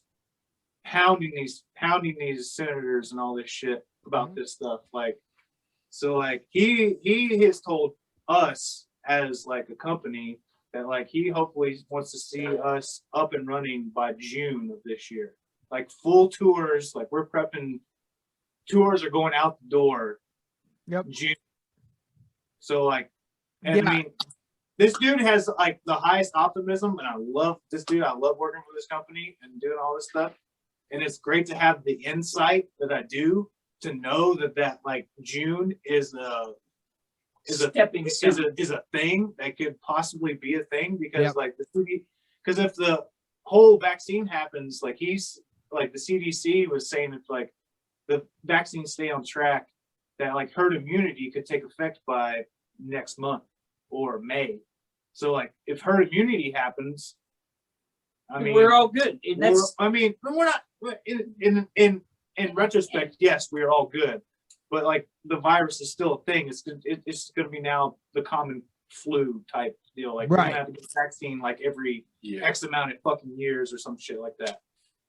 But like to know that like June is a possibility for like actual tours of like big proportions, like going out, like big country artists going out, because that's mainly what we do is like big country, Jason Aldean and stuff like that. Like knowing that those types of shows are going to happen is uplifting for the rest of like the people that are actually wanting to do real shows. So I want to start it out there because like that's a big thing, because like the whole last year was just a total shit show for anything in production industry at all. Like there's so many production companies that went under, so many venues that just don't exist anymore because of this stuff. Because like it's a shame, man. Like because like a lot of people lost a lot of jobs, like millions of people lost jobs because of this. Yes. I mean, like I said, like, there would be no shows without the people behind the scenes. 100. And I'm one of those people behind the scenes. Like that's the cool thing is like I know what happens behind your awesome show when you go to see Shinedown or whatever. Because I mean, I used to work for Shinedown. So. Oh wow, that's crazy. But yeah, no, absolutely. Like I said earlier, we've already lost 50% of our venues here in Lansing for metal. And it is like but at the same time up here, I don't know how it is for you guys down there, but up here in Michigan, they are advertising on the radio that on what was it? The Unholy Alliance tour with Megadeth and Lamb of God is supposedly happening. That was scheduled last year, is happening this year in like June. They did the same. They did the same here. The 1029 Steel Panther or some shit. No. I love Steel Panther. It's Megadeth, Lamb of God, Trivium, and In Flames. Yes. Yep. That's a dope concert. Yeah. I was supposed to go last year. Yeah, me too. Yeah, that was one. They're trying to book it. There's other shows like that. Even the Convalescents, they're trying to book small stuff to do. Yeah, because they got stuff in August. Yeah, they've got stuff booked in August, whether that happens or not. That's the question. That's what it is. They got like this whole festival thing built up, but like whether that it's booked, it's on the books, but like so as far as like it happening, and what it's up in the air. It's up in the air because like you can only book something and just hope it happens at this point. And exactly. And what fucks me up is like that Lamb of God Megadeth show, like they're advertising on the radio, but then just like 2 days ago, there's a really famous venue up here in Michigan called Harpo's down in Detroit, and they like just can't like rescheduled after the pandemic, and then just last week flat out canceled the Sebastian Bach tour. So and that was scheduled for like June. So I'm like, I don't know. I don't know. I just don't know. Like it's Right now, as far as like the vaccine thing, it's an up in the air thing because like You can't. Nothing. because I mean, as of right now, only people that are getting vaccines are like people that are in health risk. There's no Workers. guarantee. We're at Since 20. and there's I'm dude, supposed to be in there's line the- there there's somewhere, the whole but thing where like people like they're wasting the vaccine, like they're opening vials and they're only using like maybe a quarter of the vaccine because like then they run out of people to give it to and they just go, oh, this is gonna go bad in 3 hours, so they fucking toss it. So like there's like because like I've heard some places where they'll go and then like rural areas where they're having these people sign up that be like, hey, we don't want to waste this vaccine because like it costs, X amount of dollars, use a quarter of it to use it on 3 people. And then right. And throw apparently the it whole has a bottle. half-life. So I know that earlier in our discussion, we talked about, rising others or helping, let's see, Raise other bands. right? Yeah. Yeah, I'd Hit just 'em like up. to go ahead. I'd like to go ahead and if anybody watching this video right now, and including you guys, please go check out what Tennessee has to offer. And that would be Abyss Walker, From Hard Reset, Divisive, Automized Buried, Of Serpents. Like, go check these guys out, man. Everybody has really put in hard work to They're even all throughout awesome this dudes. pandemic. Yeah. Even throughout this pandemic, everybody has been working their ass off to present you their new sound for the year. Please, if you have time, Murder Side. Murder Side. Like, Even Murder shit. Side. They just dropped their new EP last. No, they're about to in No. about 4 days. Oh no, it drops Saturday. Saturday, Drops Saturday. dude. Murder Murder Side. Side. Murder Side. It dropped. Check Just them out. just so everybody All of knows, these it bands dropped are last the- Saturday because this will come out next week. So it dropped last Saturday. Yes. Yeah, it will drop last. Okay, yeah, last Saturday. All right, it will drop. But the thing is that they have been working their ass off. Okay, everybody in this scene, and please, if you have time right now, check these bands out. These are the heavy hitters of your Nashville area, and if that's what you are curious about in Tennessee, look at these bands, and you Look won't at this regret. fucking I got you one Tennessee better, metal. man. I got you Yeah. one better. Pull up your Spotify. I put together a playlist of Yeah. all of Tennessee Yes, he Heavy. has. It's called Tennessee. It's Heavy. called Tennessee Heavy. Tennessee And heavy. it is from beginning with Whitechapel and soon Tony Danza's Tap Dance Extravaganza. Yeah. Tony Danza! Oh yeah. From, It's got all. it's got all of our local talent. It's got Divisive. It's heavy talent. I will I- follow that playlist. Yep. I've been on the fence about changing it from Tennessee Heavy to actually just Tennessee metal, just because there's not just heavy music here. Yeah. There are a bunch of bands here. There's a lot of good bands. There's a lot of Everybody deserves metal that credit. talent. There's not, we're not just a fucking state that just produces a bunch of country music. We No. have underground rap artists. We have a Oh. fantastic underground metal scene that just can't blossom because it's just, oh, well, we have that common misconception of, well, this is Music City. Y'all you're And- going to get is some dad rock band, half-ass cover band, or country music. If you guys like that, that's awesome and that's fantastic, but there's You're not more. exploring. You're not There's exploring. more to it, not just our state. There's More more, to to every state and Everything. every country than is to be seen. There's Check more to it out. everything that you're. It that all is- needs to be exploited. You're in, Yes. if you're in quarantine right now, that's the fucking thing to do. Yeah. Check out these Oh, bands dude. that you have not heard and give them a chance, because at the end of the day, what is everybody asking for? Dude, Just music a is chance. music is therapy. A man. chance Yeah. for your Music is time of day. therapy. Yes. Yeah. Music is therapy. 100%. I've always been a big fan of like the sound from that area from where you guys come from, and just like that Texas kind of like you know, just there's a heat to it. You know what I mean? Like there's just that like. We. As soon as you said Texas, Something about the South. We got that groove, as soon man. as you said Yeah. Texas, I said Texas in July. I'm not about to say shit.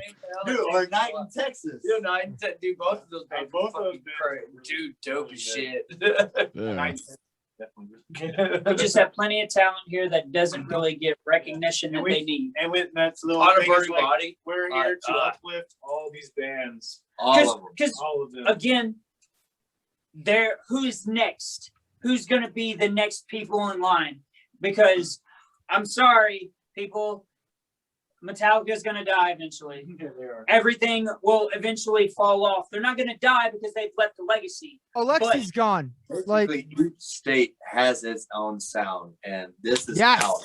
Yeah. Yes. So check yes. And the thing is, like, yeah, because like Tennessee is known for like having that nice hardcore beat down fucking vibe to it. It's like, Check it out. as far as like metal bands goes, like we're We've got plenty to serve you, sir. And we will have plenty more to come. Yes. Yes. because Lift we are working on some new shit. That's what are like since you guys have become a 4-piece, have you started working on anything new?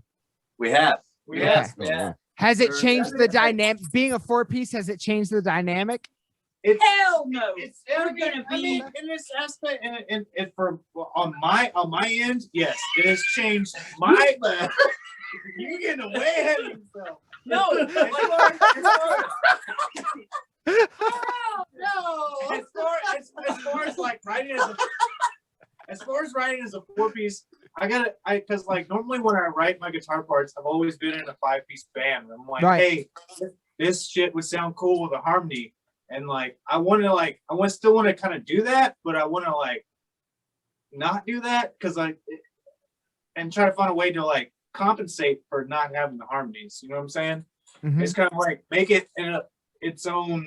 Because I mean, 2 bands that come to mind that are perfect examples of this are because Oceano used to be a 5-piece band. Now they're a 4-piece. Absolutely, yes. But they still sound like But they still sound like a 5-piece band. So like, and there's another thing is That's like all the last 10 seconds of life. They used to be a 5-piece band. Now they're a 4-piece 4-piece. band. With Prospect, we're And- gonna give and- we're gonna give you the full Yes, they used to sound. be a 5-piece. Like, you will I've still always get the seen full that. sound of a 5-piece, even though But, that like, we are a We're 4-piece. trying. I'm trying to. Me as a guitar player is trying to figure out the whole thing of like Yeah. taking the mindset about being a 5-piece and trying to make it more of being a 4-piece kind of like aspect. Yeah. Still have like the ambience, you know what I'm saying? Like, because eventually, like, if we play that live, the ambience thing will be kind of like a track vibe thing, Right. but like still have that vibe because like that's how we do it now with our tracks. Like, I don't play any of the ambient shit We live. just want people to be able to feel the music. I play the breakdowns and stuff because like because at first I was used to playing all that shit live because we had the other guitar player to play the breakdown with the bass player. Now it's like if you don't have that, it just sounds fucking weird. But we have it on click though. But now we have it on track and all that shit's there.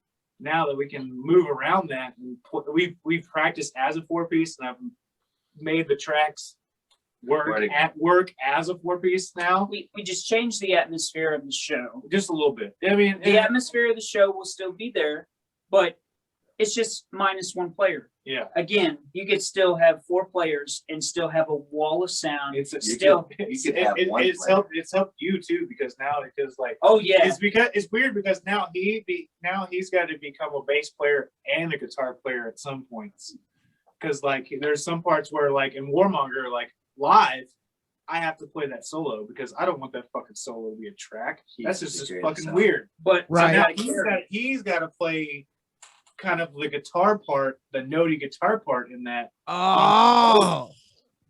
So to compensate for Notations. not having that other guitar player playing that rhythm part. Okay. which more of that will come because But in the end, that just makes him makes me better. It just makes him better. Absolutely. Fun fact, I actually Fundamentals. fun fact, came into this band as a drummer. Yeah, I mean, Oh, yeah. So He's like, no, Now, yeah, I came into this band as a drummer, and long story short, they're like, "Hey, do you want to play bass?" And I was like, "Well, I like learning new things," and here we are. And boom, I came with picture afterwards.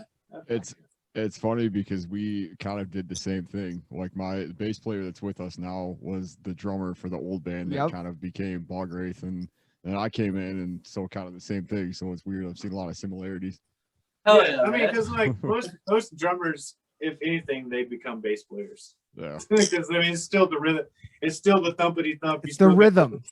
Me and Eric understand this concept. So does Jeremy as well. 100%.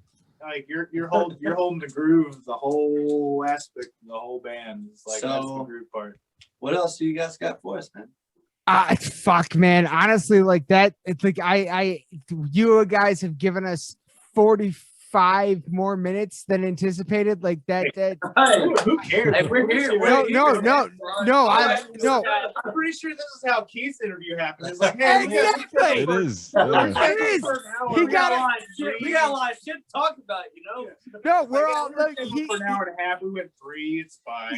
Yeah. No, he got on. He was like, I got an hour. He ended up giving us 3. It was just, we're all pent up fucking metalheads sitting here. It's like, hey, we set a time, but like, hey, it's just like whatever, man. Whatever. Yeah. We're here.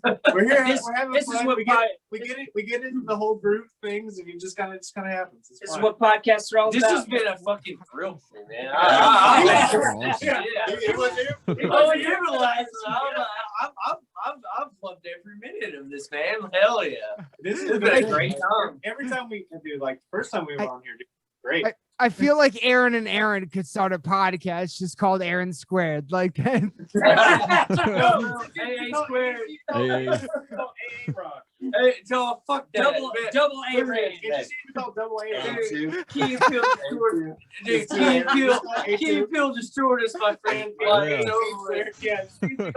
It's gonna be like this forever. Like accept it. Like I've already accepted it. It's I'm also the host. We're fucked for life. Consider the double A brand. Yeah. Oh my god. We ran away. That's the fucking Oh my God. I can't go anywhere without hearing that. So you just kind of like, embrace it. So like, whatever. Dude, when you ever meet in person, they say something like we're a 2-man team. We like just fucking squad up. A squared. Squad up. Square, bro. You don't want to. You about to get some A squared right now, bro. Must put Ron out of the picture and put A squared up in this bitch.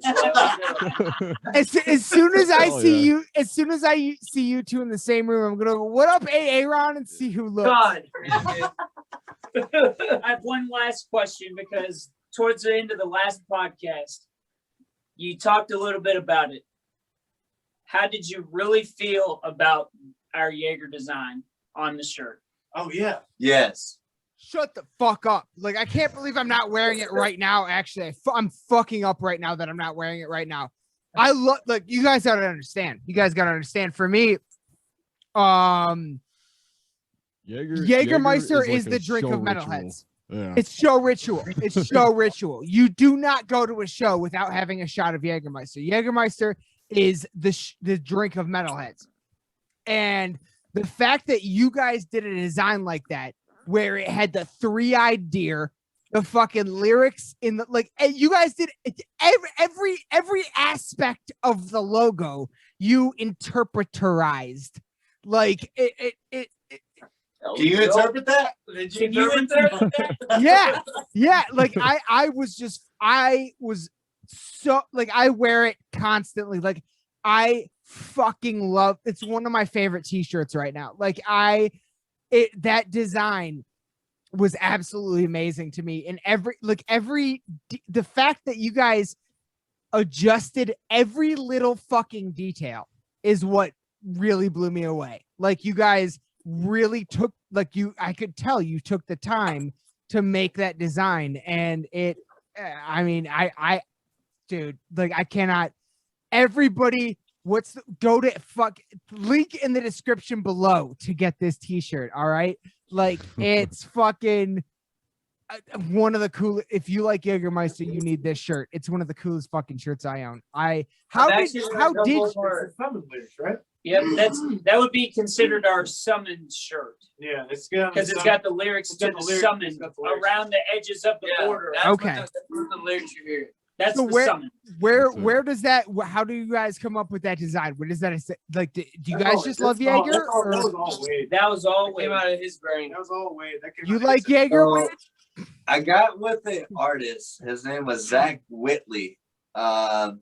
He was with one of the labels around here. And long story short, I asked him, I was like, so, you know, he actually did a Biswalker's logo and he did the Jack Daniels. The Jack Daniels and AW. Yeah. It's like because a Biswalker has the kind of like the Jack Daniels thing and like a Biswalker, blah blah blah, established. Raise hell, praise hell. Yeah, raise hell, praise hell. And that's actually where I got the idea. I was like, well, they did Jack Daniels. I said, I was working at a Shurion. I said, looked at one of the employees and said, man, how do you feel about so a band made a Jack Daniels shirt. How would you feel about a Jaeger shirt? So you see Jack Daniels everywhere in different aspects of different companies. And they said, yeah, I mean, I'm not too big on it, but I mean, if it's cool. And I was like, well, what if it has everything to do with metal? And I was like, all right, yeah, I'd buy it. It's like, okay. So I went down from every aspect of the label. I changed it.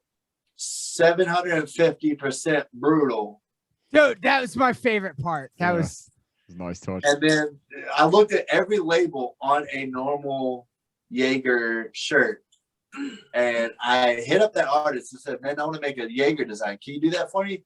And he's like, sure. And I was like, all right, well, I want this right here as alcohol content where it would be, which would be the 750% brutal. Yeah. And then, you know, every aspect of it, I went down it. The only thing that Zach did that really, really put it into aspect was he pointed out two things. Like he did the deer design all on his own and put the Murfreesboro down there with it. But then he was like, it's missing something. He said, what about the green border? And the lyrics that stick out to me from the summon was, mark this as the day where you wake the fuck up before it's all too late. You have the power to make the change.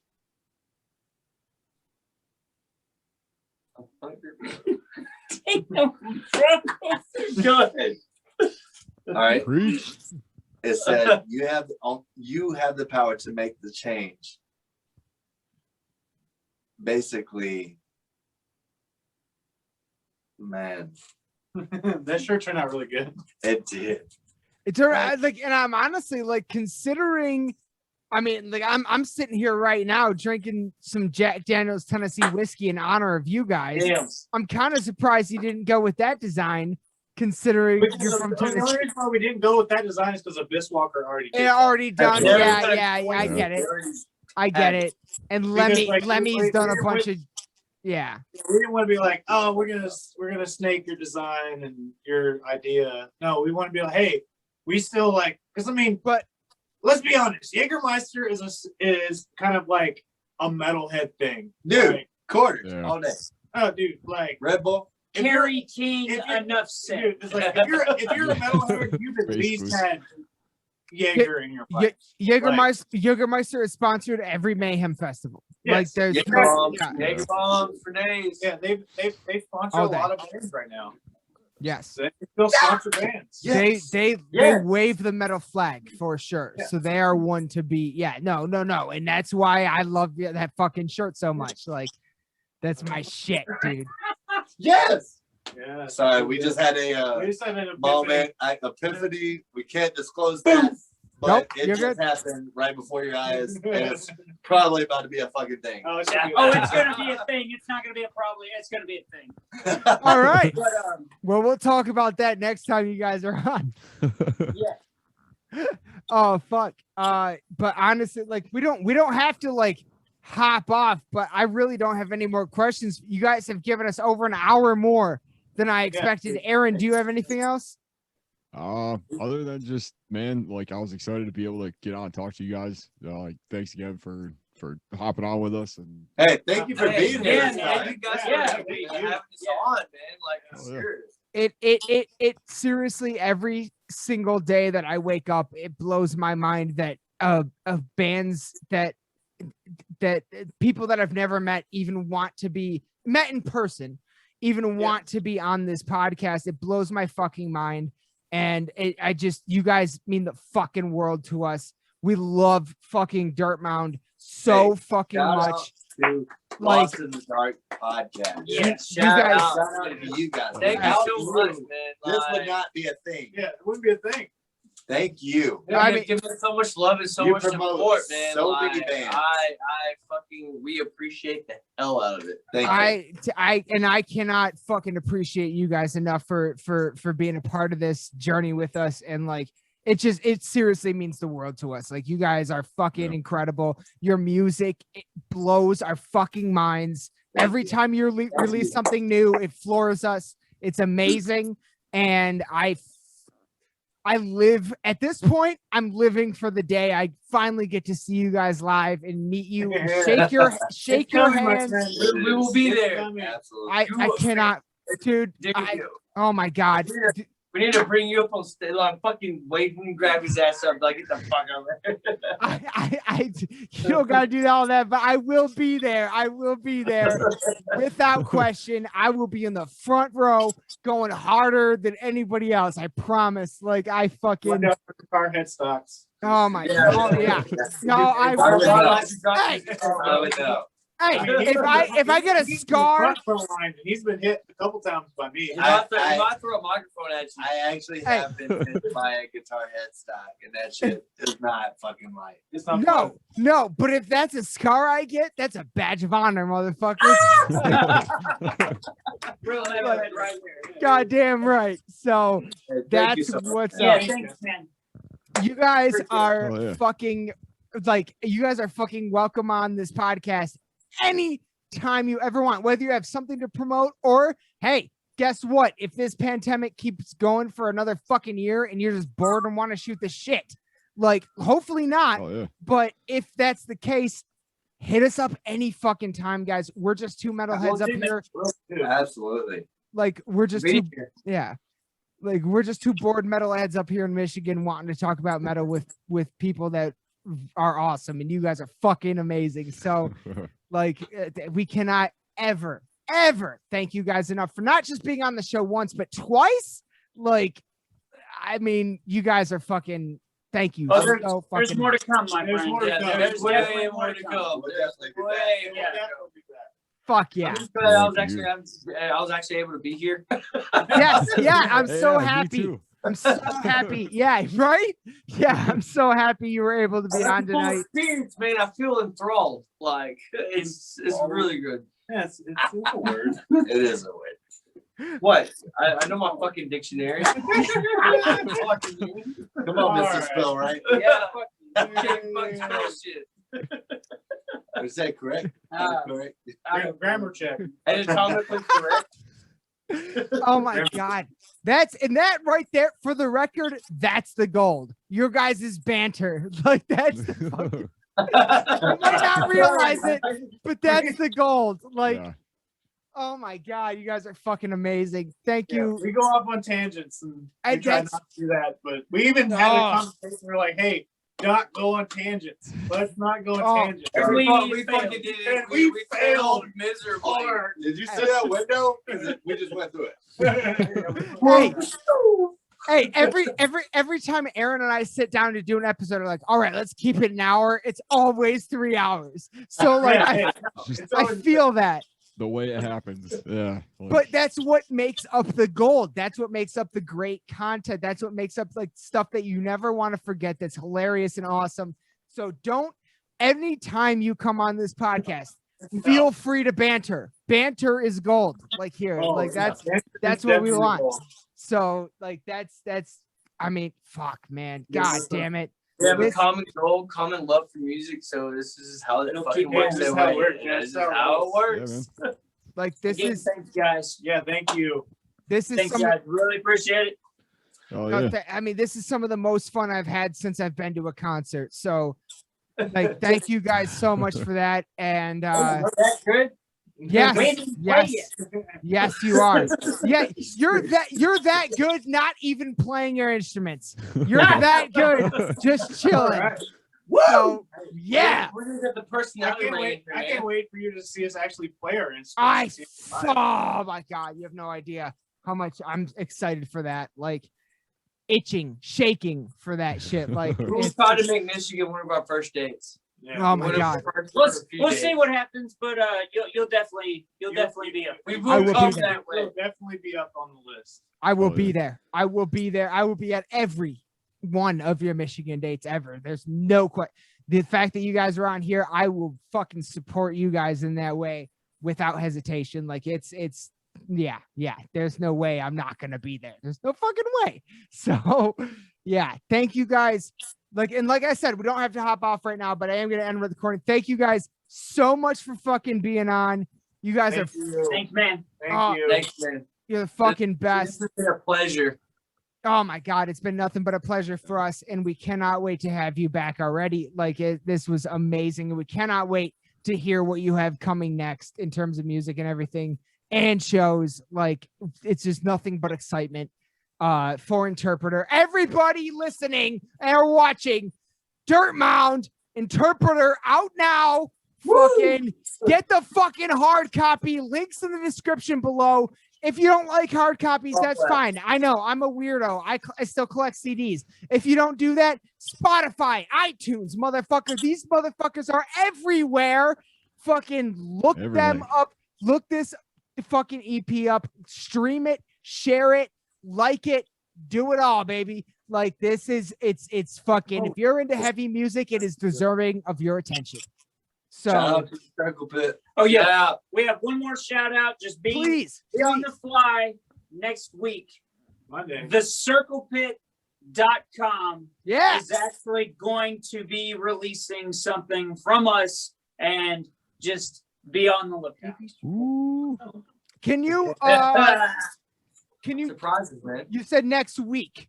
Yes, next week. It's coming out next week. Yeah. Is it like I think Monday or Tuesday? Okay. That's all I needed to know. So it's somewhat likely that link will be in the description below. I'm not sure when this episode is coming out yet. Yeah, just look out for the Circle Pit. It's going to be on their YouTube channel. Fuck yeah. Oh yeah. Look out for the Circle Pit, everyone. It might be out already. If it is, the link in this is in the description below, I promise. But thank you, fucking Interpreter! See the monsters, the terrorizers of Tennessee are here, and thank you guys. So like you guys are the you guys are the fucking best. I always have so much fun talking to you guys. And I cannot wait to meet you guys in person. But everybody else, I hope you enjoyed this episode. Be sure to check out All Things Interpreter. And thank you guys. I can never, ever thank you guys enough for being on. Thank you guys so much. Thank you. Thank you, Aaron and Burton. Thank you guys so much. It was nice meeting you, Aaron. Dude. Hell yeah. You guys. Drummer to drummer. Hell yeah. Love. Excellent. All right. Fucking love you guys. And I love everybody that's watching this. Be sure to check out everything Interpreter. Good night. Yeah. Much love, guys. See you. All righty then. Come on. What? That sick. Was some of the most fun we've had on a podcast in ages. Like that. I guess not in ages, since Keith kind of, but like that was so fucking much fun. We got into some amazing shit, amazing stories. We had Aaron from. We had Aaron squared on that evening. And it was funny because from the last one, the two of us were gone. So now Yeah. we're like back, and there's more. Oh yeah, both the drummers weren't on the last. Both the Aaron drummers weren't on the last one. Now you guys are both on. That's fucking awesome. But the fact that they were all on and they're just, I don't know, man. They're just I feel like some of the coolest dudes we've met through this so far. Like, and that was nothing but gold. Yeah. That whole episode was nothing but that. Like that's an episode I'm gonna go back and rewatch just because it was fun as fuck. Yeah. Like that was outstanding. We got into all kinds of fucking music shit, paranormal shit. Like it was just everything I want out of a podcast. Honestly, Yeah. everything I want out of a podcast. Like there's amazing stories, amazing everything. So it's funny. Like I remember like a couple of times. Maybe it was like more so at the end of it. They're like, "Sorry, we go on like tangents and stuff," and we were like, "Well, that's what we do. That's what podcasts are for. Yeah. Podcasts are for tangents. Yeah. That's gold for a podcast. So yeah, that's all we want. I just thought that was kind of funny Yeah. because like that's you know what, like I don't know how many times like we've explained it, like just like for whatever reason, like it's the same for me as like trying to like write like a short song. Even though it ends up being like 6 minutes or whatever. Yep. Like. Yep. No. And that's how I know we're doing something right. Is when a band gives me a hard out and they like, no, keep going. Blast past it by like 2 hours. Blast past that shit, and I'm like, all right, I know they're having fun. I know they're enjoying this, and that's what matters. Like that's all I want to do is give these bands a platform where they have fun. They can have fun. They can be here and just like enjoy it. You know what I mean? That's all I'm trying to do, and I'm just and trying to lift these bands up as much as I can, because I really think they all deserve it. They're all fucking incredible, talented musicians that sound amazing on their shit. So I'm kind of surprised that if the next release doesn't like take them somewhere a little bit higher, like I mean, you gotta consider they are brand new. Sometimes it takes time. Yeah, for sure. But as far as like where they're at and like just like the sound that they have now and like how like dialed into things they are. Based on where they're at, as long as they never stop, they will achieve greatness. Never stop. Never stopping. Never stop. Never stop. That's the fucking key. That's the fucking key. But all right. Don't stop. Never stopping. DIY till you die. Coffee, death metal, push-ups. Shout out to Josta. But all right. Yeah, that's going to be it. We're going to get out of here. We hope you all enjoyed this episode as much as we enjoyed doing it. We had a fucking riot. Like, tremendous fun. The day I finally get to shake these guys' hands. Brothers don't shake hands. Brothers gotta hug. Like the day I get to fucking hug these guys and just high five and like watch them live and actually meet them in person. It's all, I'm going to bring it. I'm going to do everything I can to film everything I can and like bring it all to you because that would be full circle. You know what I mean? That's full circle for us to actually, all these incredible, amazing people and musicians that we've had on the show over the past year to finally fucking get to talk to them live and in person, see them live and all that stuff. It's going to be spiritual. It's going to be surreal and spiritual, and it's going to be another level for us as individuals. Like it's going to be fucking crazy. So it's going to be amazing, and it's coming soon. It's coming soon. We really believe that. So hope, never let it die. Yeah, I guess that's about it. We can never thank Interpreter enough for giving us all their time. Everybody check out Dirtmound, the newest EP out now. All links in the description below. Yep. Just because the cover is sick. Yep. And like everybody check out Dirtmound. Links in the description below for all things Interpreter. Check out all things Interpreter, all right? These guys are amazing and they deserve your attention, I promise you. And this was an amazing show and I hope you all enjoyed it. If you're still watching this right now, hey, throw a comment and just say, hey, I'm still watching till the end. Like, we really don't know who sees this. Yeah. We really don't have any idea what our demographic is or anything or who watches this outside of the couple people that have posted, which, hey, shout out to you because we are we're about to do something else for you. So but yeah, like please reach out to us. Let us know if you're seeing this. Let us know in any way, shape, or form. If you want to send something to lostinthedarkpodcast@gmail.com, feel free. We would love to hear from you. But check out All Things Interpreter. All Things Interpreter. Check out the new EP, the music videos, the merch. All Things. They got some good bundles out right now too on their merch. Link in the description below. But without further ado, everyone, as you know, we got a lot more coming. Thank you so much, Interpreter. We cannot wait to have you back on. But as always, we got a lot more coming very, very soon. So without further ado, y'all know what's up. Raise your fucking horns and bang your goddamn heads. We love you all to death. Good night.